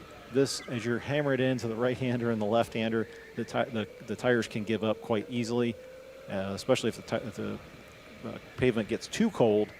I think right now the racing line is probably still plenty hot. So, and whenever the racing line, like you're talking about, you want the track to be a little bit warmer to allow these tires to maintain proper grip. Yeah, there's a sweet spot where they give the maximum adhesion. You go too hot, it gets a little greasy, and you go too cold, and it just doesn't have adhesion. And whenever you say the front tire or the tires start to give way, that means they just start sliding out, get some understeer. Exactly. That was awfully optimistic there from the the K1 Speed Columbus guy. You got to be halfway up on the cart in order to make a move, so it's really hard to justify sticking your nose in there like that. How many K1 Speed locations are there, do you know offhand, nationwide? So I think we're at 107 worldwide. And last I counted, we were, between 75 and 80 of those were domestic here in the United States. And with the inception of the K1 Speed Columbus location, that brings K1 to 2 or 3 locations in Ohio. 2 locations, and then recently announced was going to be a Cleveland location. They've been told that it's going to be the first of the year. We'll see. K1 always loves to open new centers in the Christmas time, so right before December. But they may or may not be far enough in the process to make that work. But yeah, it could be as many as 3 by next year. Spectacular. So like we were mentioning earlier in the broadcast, kart racing in Ohio is alive and well, as there are many, many arrive and drive facilities. As we have mentioned, there's the K1 Speed Columbus location in addition to here at K1 Speed Canton, but we've got numerous other electric arrive and drive facilities across the state, as well as gas arrive and drive facilities all across the state that are opening back up for drivers to come and showcase their skills and have some fun. All you got to do is just show up. You can come with your helmet, but you just got to show up. We can bring you guys a helmet in your size and supply you with the sock as well. But some of these drivers coming here with nothing, some of them coming with a full lineup of stuff in their paddocks. They've got computers to snacks, anything in between to keep these drivers fueled and fresh whenever they get behind the steering wheel. As the sun is really starting to go down, the lights are on outside. I did see that there was a light plant set up outside. Is that something special that you brought in just for this event, running late into the evening, or is that something that's typically set up here? No, big thanks to Scheckler Excavating for providing an additional light. We realized in order to make the live stream as good as possible, we needed some extra light, and he was very gracious to lend that to us. Very big thanks to Scheckler Excavating. Thanks, Dave. Appreciate it. Appreciate it as always. As I mentioned also earlier in the broadcast, Scheckler racing in the Junior Rising Stars race. Scheckler does a lot of motorcycle racing as well, racing in the woods and motocross events, so he has some fun racing. Those guys on the outside, we missed the young guns as they went out there. We were following the leaders. That's Jenson back there in the back leading the field. There we go. Now he got past him.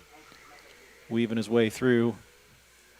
Is that Kiwi Papaya in front of him, potentially about to put him a lap down? Am I reading the That would be orange correct? Yes, I am. That would be correct. So Kiwi Papaya, your second place team, about to go one full lap down. Wow.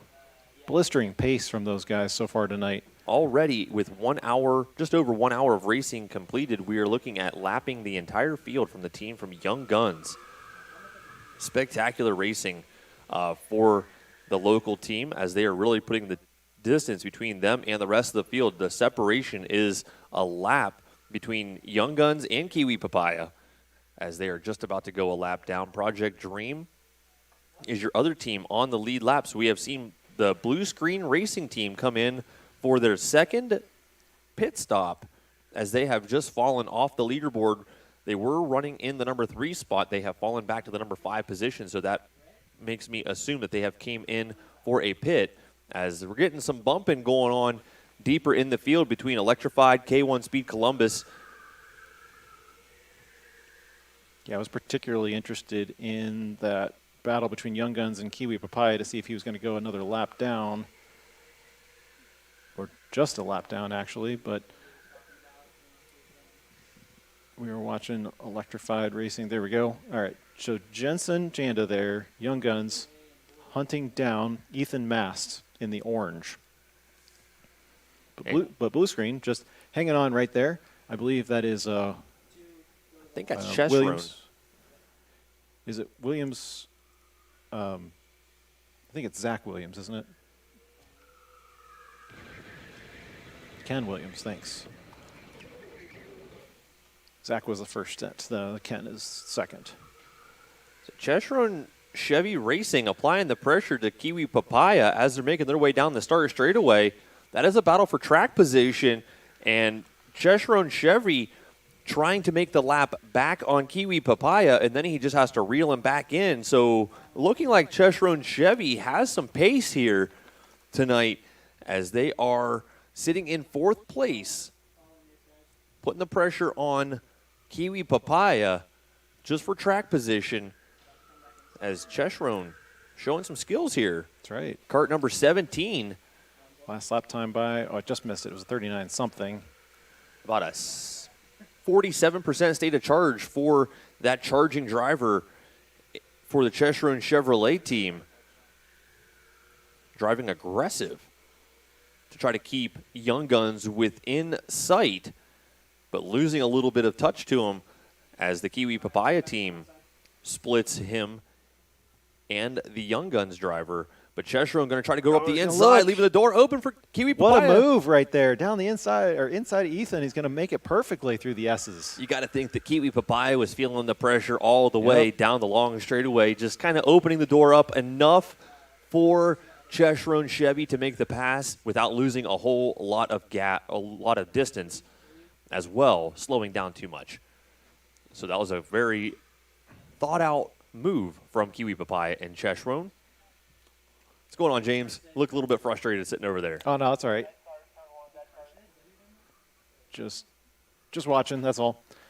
Oh, no. Katy slowed down to a complete stop, trying to get the kart number on her machine, as she is very disappointed in that. She is 2 laps currently off of the Team Young Guns. Kart number 33. 33, okay. And their 30. last pit stop was on lap 35. As that's going to bring out the safety car, so they got to keep everybody rolling except for the car that can't make it. She ran that one down to nothing. Oh, yeah, it hit 2.5 quickly there. So what was our last lap count here? Difference between the 35. And we got Adam out there in the pace cart. And an extra cart as well. K1 Speed employee strapping on a helmet to help push that cart back into the pits.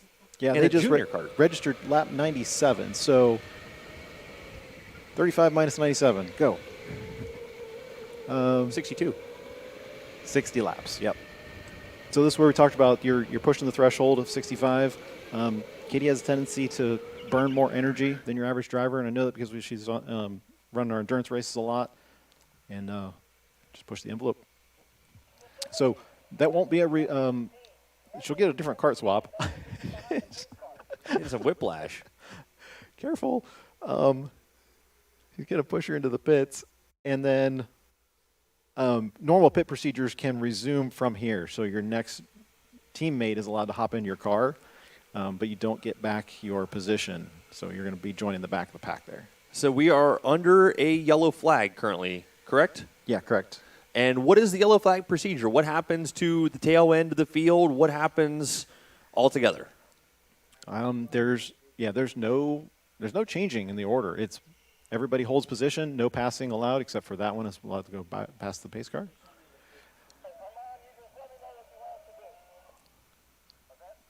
And they're just going to bunch back up, and they're going to, figure out how many laps it takes to get everybody back on the field, and then release them back. Bunching back up behind the race leader, Young Guns, will be the first kart back out there on course, and we are watching those long-haired, freaky people getting suited back up. This is Sai who's going to jump in lap number 95. Is this Sai's first endurance? No, very seasoned veteran.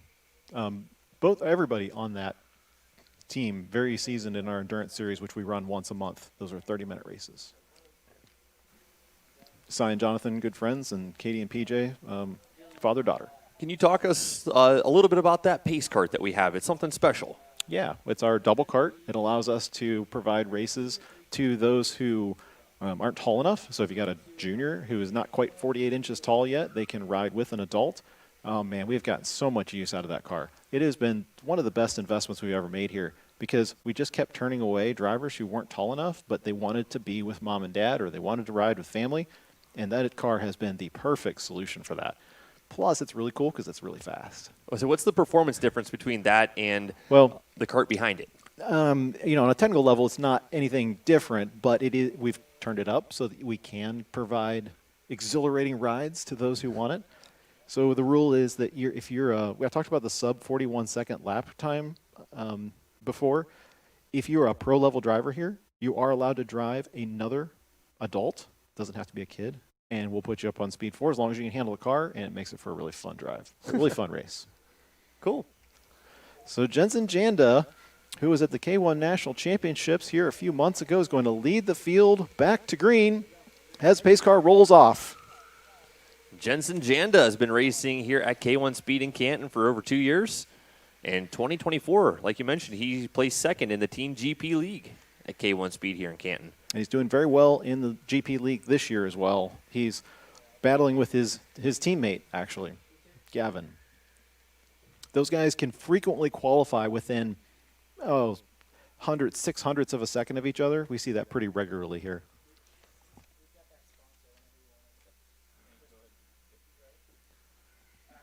And as we watch everybody come back to battle, I guess we've got Chandler from Zeal Energy down with us.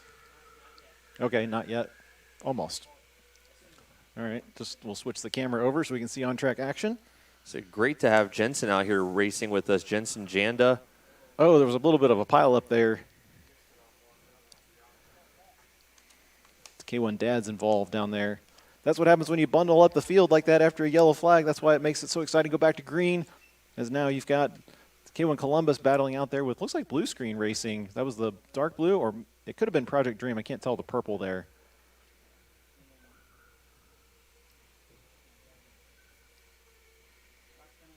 Looks like it is purple, yeah.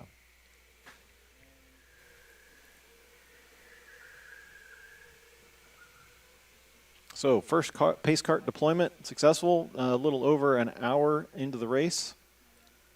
We kind of made it a long time before we had somebody kill a car. Knock on wood. Almost expected somebody to do it a little earlier. GP League Knock this on year wood as well. as we are watching battling the with his electrified his racing teammate, team actually, trying to work their way Gavin. through the field, trying to work their Those way guys past can K1 Speed frequently Columbus, qualify who is also within, trying to work their way past those 100, long-haired, 600ths of a freaky second of each people. other. We see that pretty regularly here.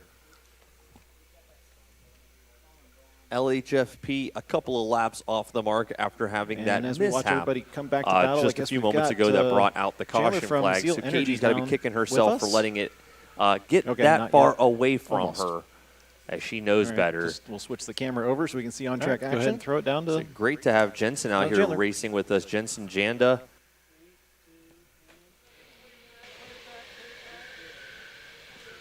So Chandler, we got you on headset there? Yes, sir. Can you hear me? Yeah. Hey, we got you at the Zeal Energy interview booth here, and we welcome you as the title sponsor. Thanks for supporting us through this endeavor. Tell us a little bit about Zeal Energy and how this company got started.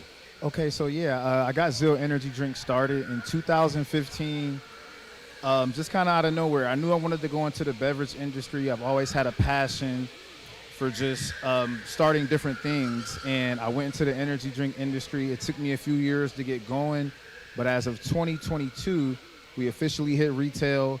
A lot of different spots in Canton, Indiana, Alaska. We have a citrus flavored drink. We have a sugar and sugar-free, and we also have some energy shots out here in the Zeal zone that we're handing away. But just to elaborate on your question, yeah, just started with the dream.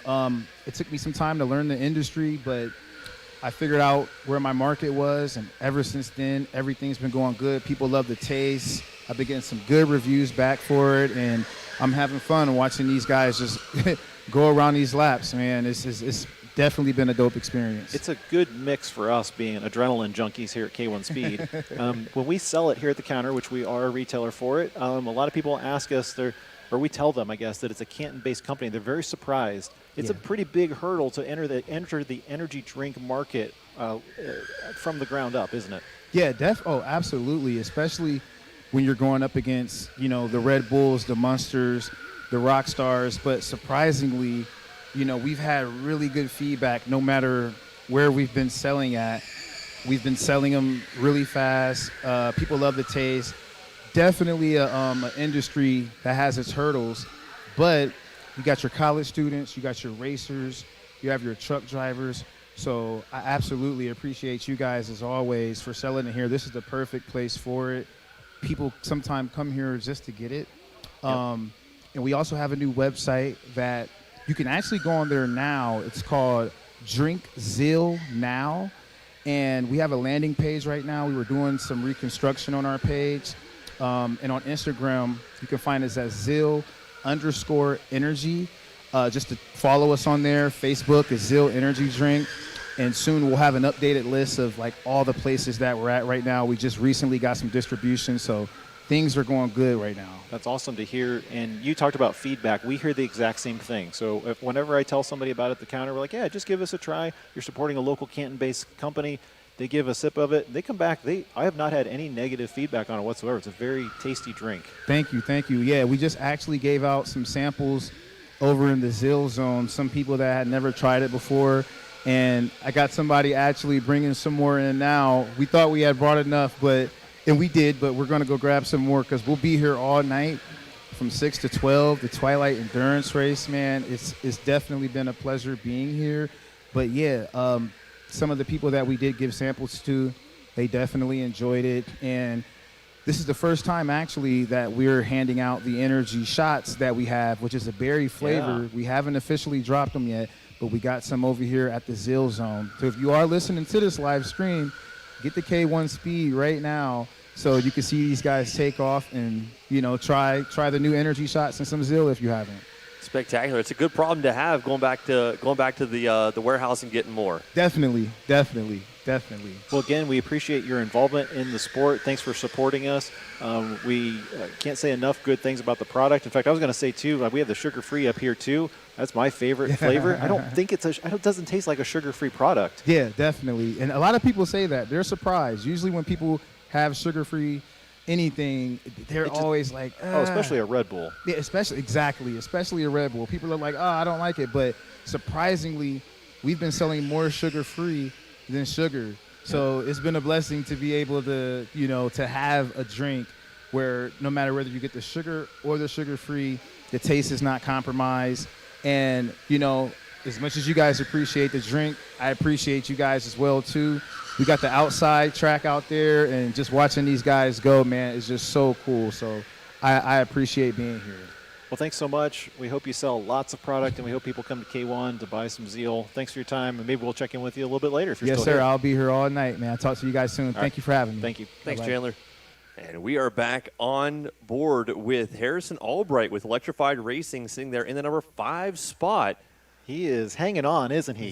He's a little guy. He is. So he's actually one of the ones who just ran in the junior challenge. So he went from the junior cars about a couple hours ago, and now he's jumping into the big karts, driving for Electrified Racing. And, man, is he doing? He's conquering this kart. That's right. That is a familiar name to us from earlier in the evening in that Rising Stars Junior Endurance Challenge that we had here at K1 Speed. And Harrison Albright putting that experience to good use, sitting there in the number 5 spot, not losing a whole lot of ground to the rest of the field. At ASR Racing, I mentioned it earlier, James, they've been working their way through the field, finding themselves inside the top 5 right now. Only one lap He's off conquering the this mark. kart. That's It right. might That is come a down familiar to name pit strategy when when this this is is all all said said and and done. done. In the evening, And and ASR Racing has been Rising staying out Stars there longer junior than anyone endurance else. Challenge And with that we kart had number here at K1 35, Speed, and Harrison currently piloting ASR. That is Nicholas King piloting ASR. Sitting about 23% state of charge for that particular kart. And I was checking on Harrison's battery as well as we were looking at his really cool helmet. He's got about 50-some laps on that kart, so he's got a little bit more stint to go. I can't describe, if you've never driven these cars before, you need to experience what it's like to not only run an 8-lap race, but you need to try running an endurance race and try experiencing what young Harrison is doing right here. It's an amazing feat that he's able to hold on to this thing, hit his apexes, hit his marks, get bounced around a little bit, and fight hard. I can attest to that, James. I've been told by a lot of people that motocross riders, people that race motorcycles, have great grip strength. They can hold on. They just got good upper arm strength, upper body strength. Yep. Whenever I get behind the wheel of these karts, an 8-lap race is enough to make me have arm pump. Yep, it is. No power steering. Great challenge, great challenge. So whenever these drivers are out there for, what do we got, 60 laps for these drivers for their stints? It's approximately, impressive that they can hang on and be competitive for that long. Yeah, if you compare it to your normal arrive and drive race, which takes about 7-8 minutes, these are 40-minute stints on average. So substantially longer times behind the steering wheels. And it's a challenge. Absolutely, absolutely. Project Dream, still trying to apply the pressure to Kiwi Papaya, who is just off the mark of those young guns, as we are about an hour and 20 minutes of racing so far into the inaugural run of the Twilight 6-hour powered by Zeal Energy here at K1 Speed Canton. Make sure you swing on by K1 Speed, get yourself some of that Zeal energy, and watch some spectacular racing action as this three-way battle continues between ASR, Blue Screen, and the long-haired freaky people. Those long-haired freaky people. Cy Linderman. So there we see the door open up a little bit for Blue Screen to possibly walk in, but ASR just finding all of his lines and maintaining track position as we see the long-haired freaky people trying to apply the pressure to Blue Screen, and that's all just battling. No. Long-haired freaky people's trying to pass Blue Screen for position in this race. That is the battle for the number 7 spot that we are watching right now, James. So this is unfolding as the long-haired freaky people are trying to recover from a detrimental run from Katy Wise.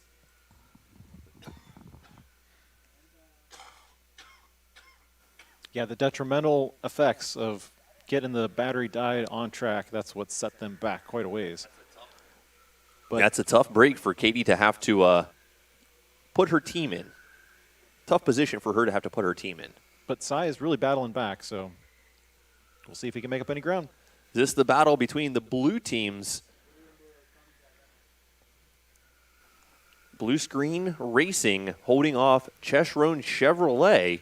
Now, somebody was asking in the chat, this is probably a little late, who's driving for Chesron? Do we know who currently is in that seat with that black helmet? I don't believe I've got any indication as to who is driving that particular kart right now. Don't have it marked on our sheet, so we'll It's either try to find it out next time by. Ivan Petty, Dave Baginski, or Zach Blewett. It's one of those three. A lot of black helmets in the field as well as white helmets. I guess it could also be Jordan Van Buskirk. I don't have his helmet. Well, we're being told Connor is in the hot seat. That's not the helmet that I've got on my pictures, guys. No? No. So, well, we'll roll with that and blame somebody else if it's not right. But they're making their way outside. That was Team Chesron Chevrolet following Team Blue Screen Racing. And here we got a couple of drivers coming in. Yeah, Harrison's going to dip in for electrified. Harrison Albright, kart number 23, coming in, completing his stint. Got it down to 19% state of charge. Didn't quite dip into the 2 volts, so he might have just gotten a little bit tired out there. He's had a long afternoon. Yeah, for sure. Driving a 30-minute junior kart in addition to long stints in the adult karts. And oh, no, is that going to be Blue Screen Racing that lost power? Did they lose power in the number one? It's looking like it. Yes, they did. That battery's dead. Under voltage. We're going to have to go caution on that. Everybody watch around the track. Track light's got to go yellow. And that is the worst place, so he might have just gotten a little loose everybody there. Is watching the track lights. He's had a long afternoon. Yeah, for so sure. This is the second driving a 30-minute all-together shutdown that we have seen. seen. To long stints in the adult karts. I'm curious to see the trend and see how far it went, and if it gave these drivers any indication. So he might have just gotten a little bit tired out there. He's had a long afternoon. Yeah, for sure. Driving a 30-minute junior kart. Thank you guys all for joining us on the stream for the inaugural run of the 6-hour Twilight race here at K1 Speed Canton, fueled by Zeal Energy. He might have just gotten a little bit tired out just there. Flying by the Trackmaster stand. They need to He's had a slow long down for the afternoon. yellow. Yeah, for sure. Driving a 30-minute junior kart in addition to long stints in the adult karts. Yeah, pace car. Oh, no, that is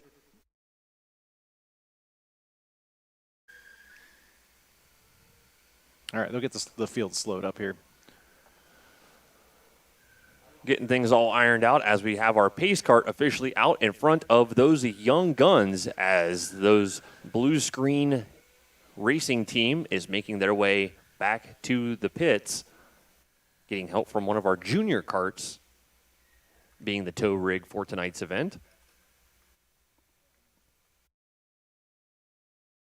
Also, thank you to Akron-Canton Regional Airport for helping us out and bringing the inaugural 6-hour Twilight race to reality. So for Team Purple, it was Project Dream Team, right? Yep. Is that purple? Or is it blue screen? That must be blue screen. Looks very, very blue. 21.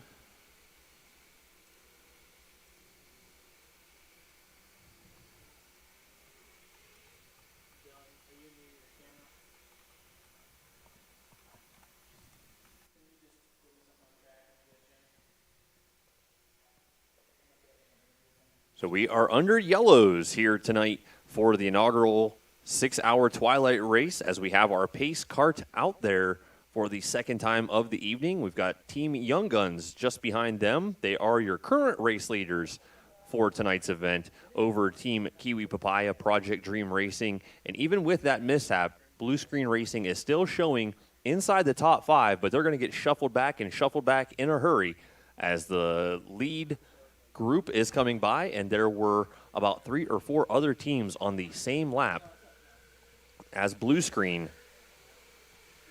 And green. And with the pace kart pulling back in, we are back under green. And Blue Screen Racing still able to hang on to their track position. Watch that great speed hitting through turn number 1. A good balance of a little bit of braking at the end of the straightaway and exiting mid track to make sure you can carry as much momentum as possible.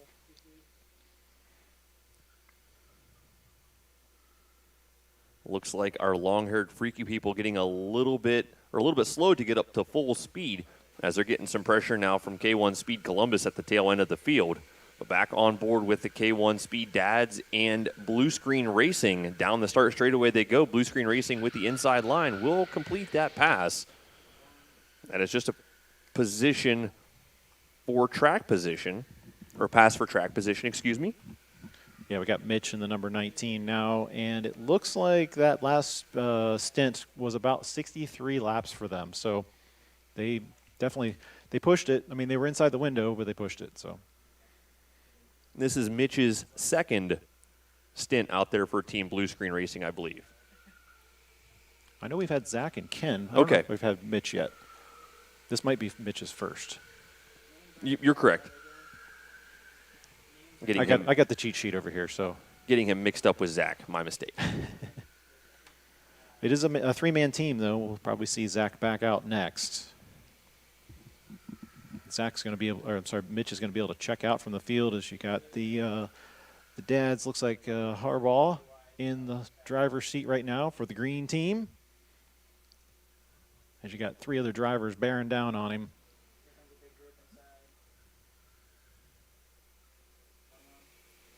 Hitting the barriers as they're making their way through the switchbacks outside. Not losing much time, not letting it phase them very much at all as the whole field's making their way around the carousel and down the start straightaway. Trying to check back in with some actual battles on track.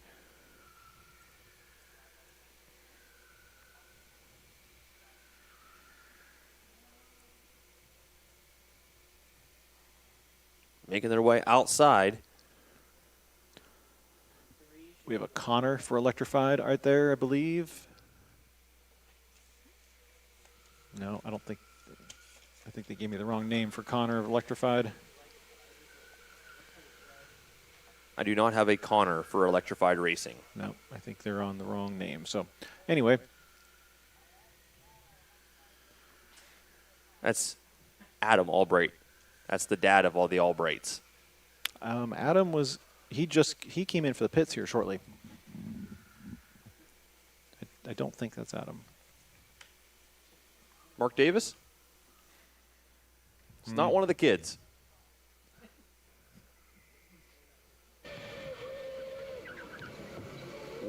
George Leppert for Project Dream. Still sitting in the number 3 spot as he is getting some pressure from Blue Screen on the same lap. What kind of lap times are we looking at? Getting into the upper 30s. We dropped into the 37-second mark for a fast lap time.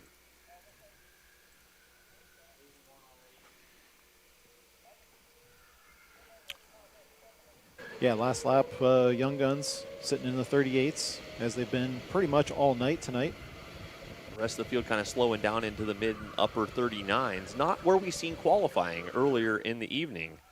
Qualifying times were a little bit lower than the race times that we see. Oh, no. Now we've got another one. Looks like Columbus was just trying to come into the pits, and he missed it. Looks like they killed the kart. That's on kart 28. 29. 29. Yep, and it is the same thing. Yep, dead battery. It didn't make it. It didn't make it? No, it didn't make okay. it. Slap, Young he Guns. tried. Valiant effort. 38s, but that's a little bit of an uphill all night tonight. So he has to wait for the field kind of slowing down their way all the way around the track. Not where we seen qualifying earlier. Yeah, unfortunately, that's a huge blow to them. They were sitting back there. They lost some laps at the beginning of the race, and this is going to be another loss for them. Yellow and blue lights out on track right now, trying to get some of these drivers slowed down so we can get that kart into the pits.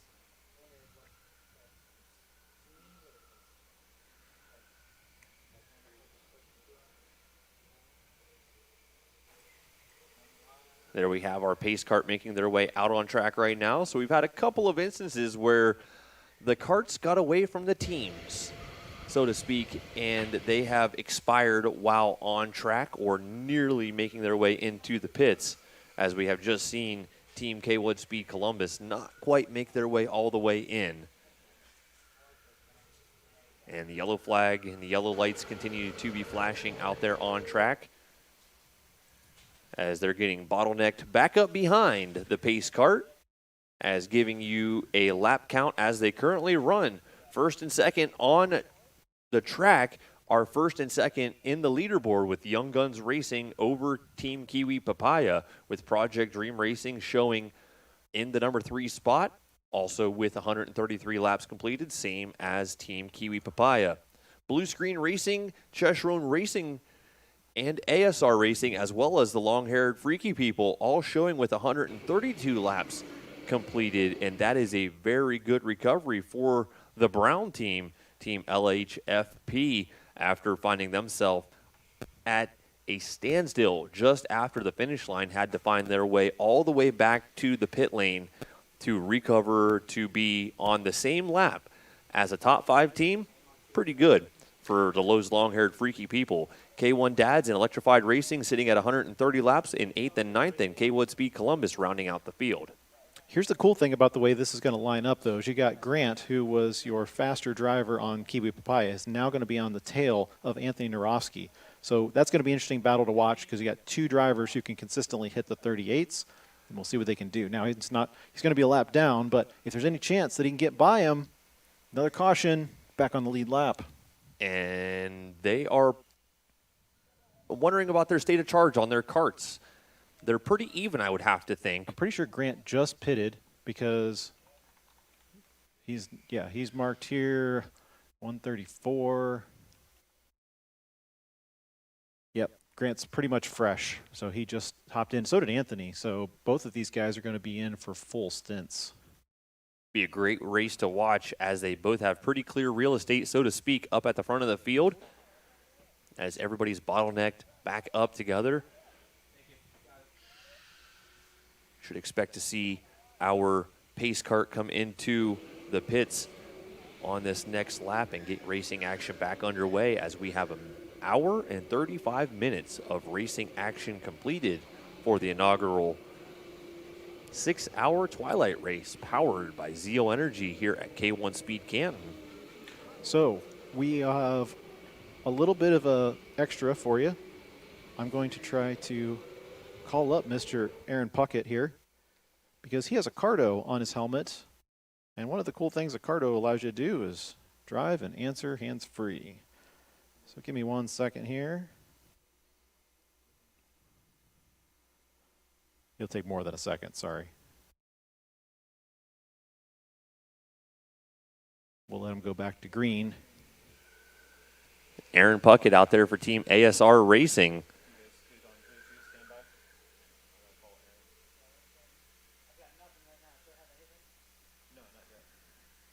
Back under green, and we are seeing Team Kiwi Papaya try to apply the pressure to the Young Guns to get that lap back and put them on the same lap. And if we seen another yellow come back around, that would put them on the same lap, bottlenecked back up together. We would have a race on our hands, but there we see Team Blue Screen Racing reeling back in and making the pass on Kiwi Papaya to put them in the number 2 spot on the track. Behind the Young Guns, a couple of laps separate Young Guns and Blue Screen.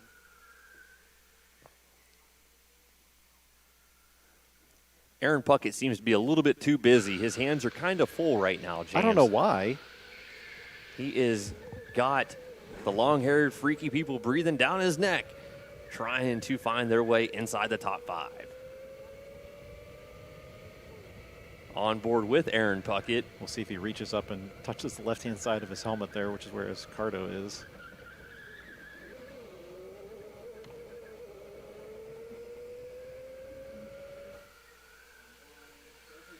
Young Guns still hanging on, but now he's getting some pressure from the Blue Screen team.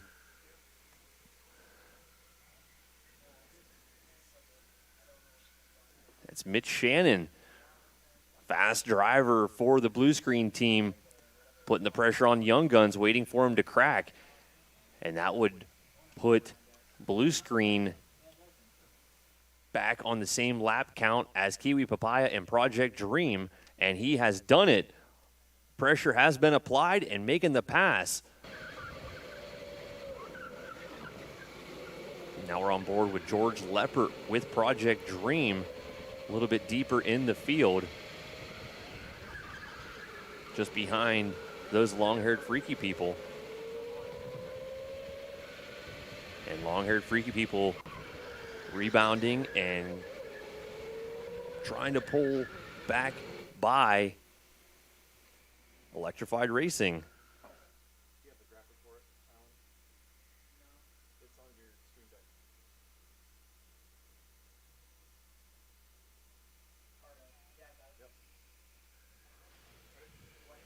All right, we'll try this again. Let's just see if Arin Puckett can answer the phone and drive at the same time. Arin, do you hear me? Hey, James, how's it going? It's good. Hey, we want to do the special segment, Track Talk, powered by Cardo, to show off some of the cool things that a Cardo can do for racers. Obviously, this technology is pretty important to your team. How's your driving out there so far? It's been great. We got you on board right at the beginning of the green flag again. Everybody was bunched up, and it took a couple tries to get you to answer, but how's your Cardo holding up so far?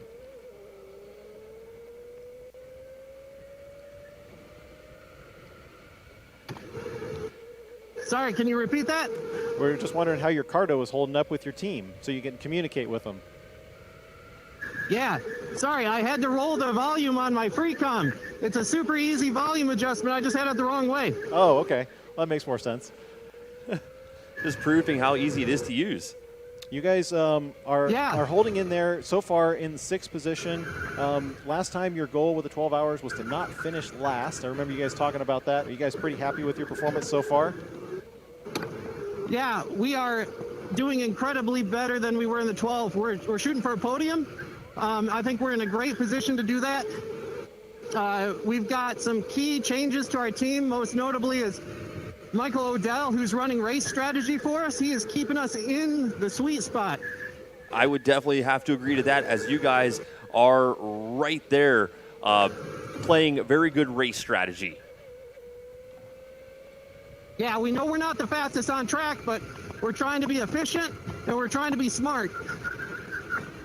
Do you have time to take us around a lap? Were you, from a driver's perspective here? Yeah, let's start at the start finish here. I'm trying to catch blue, so maybe I'll give you some action. Yeah, that'd be great. All right, so around the carousel, start finish, quick lift, little dab of brakes just to keep it going. The S's here are just lifts. Make sure you get a good exit going into turn 4 in the kink. Little lift to get through and see how I'm gaining on them. Yeah. Now we're full throttle all the way through the outside. This is my favorite part. We're gonna catch him here. There we go. All right, so now I'm on around through the inside, the reverse carousel. This is tricky. You don't want to go too wide. You don't want to over-rotate the cart. You want to get right on the back like that and shoot it across the line. Well, that was a lot of gain on the blue screen racing, so I think we'll let you get back to it. But thanks for answering the call and talking to us while you're in the heat of the battle. Awesome. Hey, James, don't forget, 10% off if you use the code K1SpeedCanton on Cardo's website. That's right. Yep, pick up your own Cardo and use the promo code K1SpeedCanton. Great plug, Arin. We'll talk to you soon, okay, Arin? All right, see you guys. Arin Puckett putting the work in as he is applying the pressure to Chesron Chevrolet. May as well just keep him on the Cardo all night because his driving was improving as he was talking his way around the track. Very cool. Both drivers there throwing hands, and they don't disagreeing on who's supposed to have track space there. But yeah, impressive by Arin to close in on blue screen racing while he's talking. And K1 Speed Columbus getting the short end as he was trying to show Arin some wheels up Puckett the inside of Electrified Racing. But Electrified Racing as he is applying the pressure to Chesron Chevrolet. Columbus into the barrier walls all night because his driving was improving as he was talking his way around the track back outside. Both drivers there. That is Project Dream, Electrified Racing, and Arin K1 Puckett Speed Columbus that we are putting watching the work on screen in as right he is now. applying the That is pressure to Chesron Chevrolet. They're not May as well racing just keep each him other on the for, Cardo all night because his position driving in the was leaderboard. improving as he was talking his way around the track. Is a couple both drivers there of laps off the mark of Electrified Racing.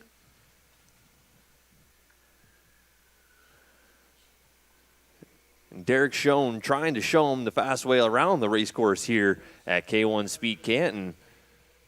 Thank you for watching us at home for the inaugural running of the 6-hour Twilight Race, fueled by Zeal Energy here at K1 Speed Canton, as we are watching Arin Puckett still apply the pressure to Chesron Chevrolet. That is a battle for the number 5 spot on the track right now, as we see Arin Puckett reach up and touch his monitor to perhaps relay a message back to his pit members and let them know how everything's going, as we see 4 teams on the same lap right now, and ASR applying the pressure to Chesron Chevrolet, making their way back inside. Yeah, we talked about the Cardos from this perspective, like us being able to talk to the drivers, but a lot of these teams are actually using the communication systems back to the pits, because those are the guys who were able to watch the battery telemetry, and that's important information to get relayed back as far as how many laps you think you can go before you need a pit. So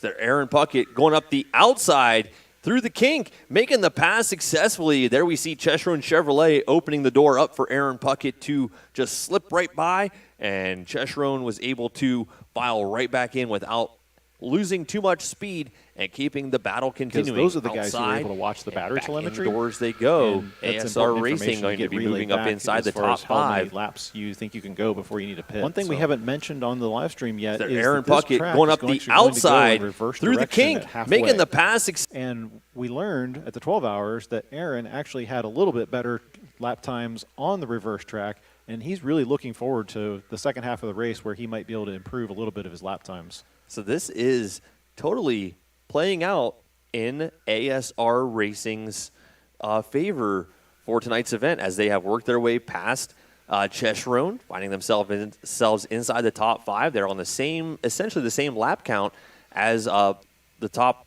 couple of teams on track right now. So ASR Racing looking very good. As we now follow Kiwi Papaya bowing down on, not bowing down, bearing down on Young Guns Racing with Anthony. Anthony Narovsky, I want to say I was expecting a little bit more from him. But the thing is, Grant has really improved his time. So it's a very equal match right now as they follow inside. As we talked about, Grant just trying to get past him and possibly being able to make their lap back, if at all possible. So that is not the same helmet that I have for Grant on my sheet. Did he grab a different one? Yeah, he did. I think he's using one of our helmets now. He bought a new one, and he's not using it. Very well could be the case, but he is not letting the helmet choice affect him, as he is really applying the pressure to Anthony, and that would be the battle to get Kiwi Papaya on the lead lap. And if we've seen another yellow flag fly, that would put Kiwi Papaya at the tail end of the pack, but on the lead lap. So that would possibly affect things later in the race, seeing if Kiwi Papaya could work their way past all of the drivers ahead of them. Things could pan out that way. That's their hope, at least. 4-man crew on both teams tonight. Where are we looking on stints? Who do we see coming in for a pit in the near future? My guess is that if Connor is still out on the seat for Chesron, that they're probably getting close. We're at lap 151, and their last pit stop was around 107. Battle? So, yeah, maybe a few more laps probably, but they're getting close. K1 Columbus repented recently, so they're in the good. And it's really, other than that, probably watching these top 2 because they were pretty much fresh on batteries when the pace kart came out last. So Grant Oster all over Anthony Narovsky as they're making their way around the outside and through the switchbacks, the S-turns outside and inside they go. Here we got those long-haired freaky people coming in for another pit. Seems to be a little bit soon for them. Well, no. Lessons learned, right? They don't want to kill another battery. They went 56 laps, and the previous stint where they killed it was 60, so a little bit more on the conservative side.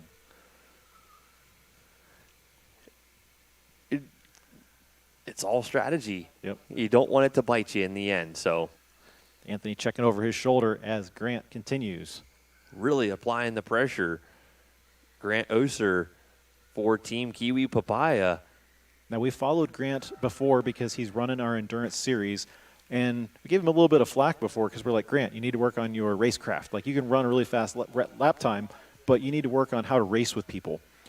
I think it's pretty good tonight. What do you think? I would have to agree to that, as he is showing some opportunities where he can make the move on Anthony Narovsky. It's just a matter of being in the moment when that opportunity arises. Being patient, seeing if Anthony makes a mistake, which would be very rare, but it could happen. They especially if they start running into traffic here, as we see traffic in front. Absolutely mirroring each other outside. And Anthony Narovsky maintaining a very tidy inside line everywhere else on the track.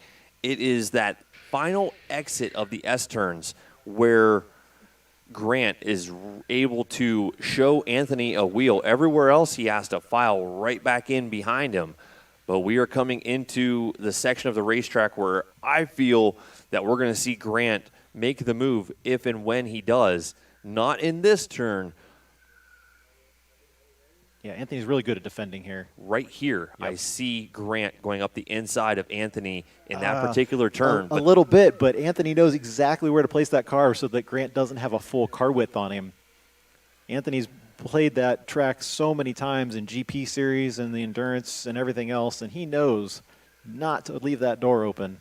So it'll be surprising if he does make a mistake there. Racing does not get any closer than we are watching right now between these two drivers.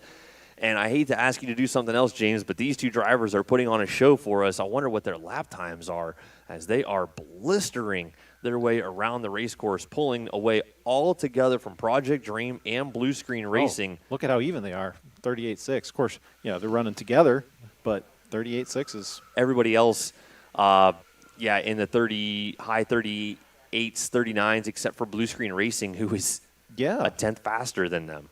Which, of course, in we got traffic. Yeah, we got Mitch on that team right now, so he's an experienced driver, so it's not too surprising to see him in the 38s. But they're all going to bunch in together, and now Mitch is going to be the one feeling it in the tail as Anthony bears down on the number 19. Now we got the two lead drivers trying to put the driver that was the fastest around the track last time by an additional lap down. Crazy racing action that we've got going on here tonight for the 6-hour twilight race powered by Zeal Energy here at K1 Speed Canton. I am Derek Everett up here in the box, and joined with me as always, James Burley. James, you've been here at K1 Speed. You've been open here for how many years now? About 3.5 years total. And celebrating another anniversary pretty soon. Opened up just after the COVID pandemic? Yep, 2022 was our first. Successful ever since the inception, as this is the location that all of the drivers nationwide aspire to come and race these, we hope, very unique endurance events. We hope. It's very encouraging to see this kind of battle on track, to see what's going to happen as Grant's going to cook down. No, he's going to have the preferred line into one. This is a very popular move. Grant's going to get him on the inside, and he's going to get it past Anthony Narovsky. Spectacular pass, as lap traffic definitely played a part in making that move. Anthony, Grant's going to be right on the number 4. Sorry. Anthony was in this position right now that Grant's in, and this allowed Grant to make the pass. Maybe we'll see Anthony make the pass back on Grant. Where's our camera? Where's our camera? Action that we've making his way by K1 Speed Columbus now for the 6-hour twilight race. Those top two drivers on K1 here at K1 Speed dip off. Yep, comes in the pits. Now we've got open here for Electrified Racing getting the pressure from Kiwi Papaya. So now we're going to see if Grant can make hay. And then if somebody does happen to kill a battery, this would allow them potentially to get back on the lead lap. Into the kink they go. Here for how Anthony many years pulls now? right About back up on the rear total. bumper of Kiwi Papaya. And celebrating Kiwi another Papaya anniversary pretty soon. trying to go up the Opened inside up of just Electrified after the Racing, COVID but pandemic. Electrified Yep, holding all the 2022 inside was our lines, first. but there the door opens up, and Kiwi Papaya making the pass. Just got to be careful. He needs to leave a little bit more room on the exit there, but he made it by. So Electrify going to have the preferred line into the carousel turn, putting another kart between him and Kiwi Papaya, or excuse me, putting another kart between Kiwi Papaya and Young Guns. So Young Guns trying to clear the lap traffic as Blue Screen Racing cleared all of this lap traffic and is checking out. And Blue Screen Racing was Mitch Shannon, the pilot that we've seen here for how many years now? Blistering fast lap time. Just a few laps ago with a 38.5. That opened up just after the COVID pandemic. Yep, and we are waiting to see if Kiwi Papaya can clear all of that traffic as well and put the lap times back down. And he has cleared all the traffic. Yeah, look at that gap now between him and Anthony. Almost a full front straightaway. Wow. 38.6 his last time by. But still being bested by Blue Screen Racing, who is another 10th, if not better, a lap faster than the rest of the field. So Blue Screen Racing is the team to watch right now, back in the number 4 spot. Fastest team on track. Open here for how many years now? Let's run the gap to ahead so we can see. Open here for how many years now? About 3.5 years total. Dream. Cheshire Chevrolet coming in for a pit stop. And open here for how many years now? About 3.5 years good total. Progress here with Project Dream Racing hanging on right another now. Anniversary pretty soon. Spot. Opened up just after the COVID pandemic. Yep, 2022 was our first. Blue Screen Racing making their way into the S-turns outside. Move. Grant's going to get him on the inside, and he's going to get it past Anthony Narofsky. That's a battle for the number 7 spot on track right now. Definitely played a part in making that move. Anthony's going to be right on the number 4. The electrified racing Anthony was in this position right now that Grant's in, and this allowed Grant to make the pass. Maybe we'll see Anthony make the pass back on Grant. Where's our camera? Where's our camera? Next season by winning that one. Katy. Yep, Grant making his way by K1 tonight. Columbus now for the 6-hour offering race. Those top 2 drivers on K1 Speed. K1 Speed get a dip off. Yep, comes in the pits. Now we've got here for electrified racing, getting the pressure from Kiwi Papaya. Yeah, it was a disappointing result, but so now we're going to see if Grant. We're not quite a third of the way through here yet. Hard to believe. Half years total. Not quite 2 hours. Way by on here tonight. Columbus now for the 6-hour offering. I might say those top 2 drivers on K1 as racing action here tonight. Columbus now for the 6-hour qualifying race as those top 2 drivers on K1 Speed maintain striking distance with Kiwi Papaya, but Kiwi Papaya worked their way through all of the lap traffic and now is pulling away from Young Guns on the same lap. Kiwi Papaya can clear all of that traffic as well and put the lap times back down, and he has cleared all the traffic. Look at that gap now between him and Anthony. Almost a full pressure from Kiwi Papaya. So now we're going to see if Grant can make hay. And that is a battle for the number 6 position between the electrified racing team and long-haired freaky trying people. To get past him and possibly being able to make their lap back, if at all possible. 2 seconds a lap. Not the same helmet. Separate those 2 teams, and here we see things could PJ Mannypenny trying to go around the electrified racing team, really putting the pressure on as they're making their way outside. You got to see if PJ is going to try to find the inside through these S-turns where we've seen lots of passes happen tonight. A pit in the near future. ASR Racing finding themselves inside that top 5 with a very smart run. Trust run that they're probably for Blue Screen Racing. That's the team that's kind of surprising me the most, as they are closing battle in on the rest of the field. They are about 7 seconds off of Project Dream, your third-place team. And they are on the same lap as Kiwi Papaya. So anything can happen here as we are nearing the 2 hours of racing completion mark, because they were PJ Mannypenny applying the pressure to electrified racing. Grant Oster all over Anthony Narofsky. Here comes ASR trying to make the move outside on both of them. And through the switchbacks, the S-turns outside and inside they go. Here we got ASR's got some those long-haired freaky people coming in for another pit. Seems to be a little bit soon for them. And we do see the comments in the chat about the double audio lessons learned, right? They don't want to kill another battery. They went 56 laps, and the previous stint where they killed it was 60, so a little bit more on the conservative side. Outside they go. It is still K1 Speed Dads sitting just ahead of Blue Screen Racing, but Blue Screen Racing clearing those K1 Speed Dads in the end. So pretty quickly, as Kiwi Papaya trying to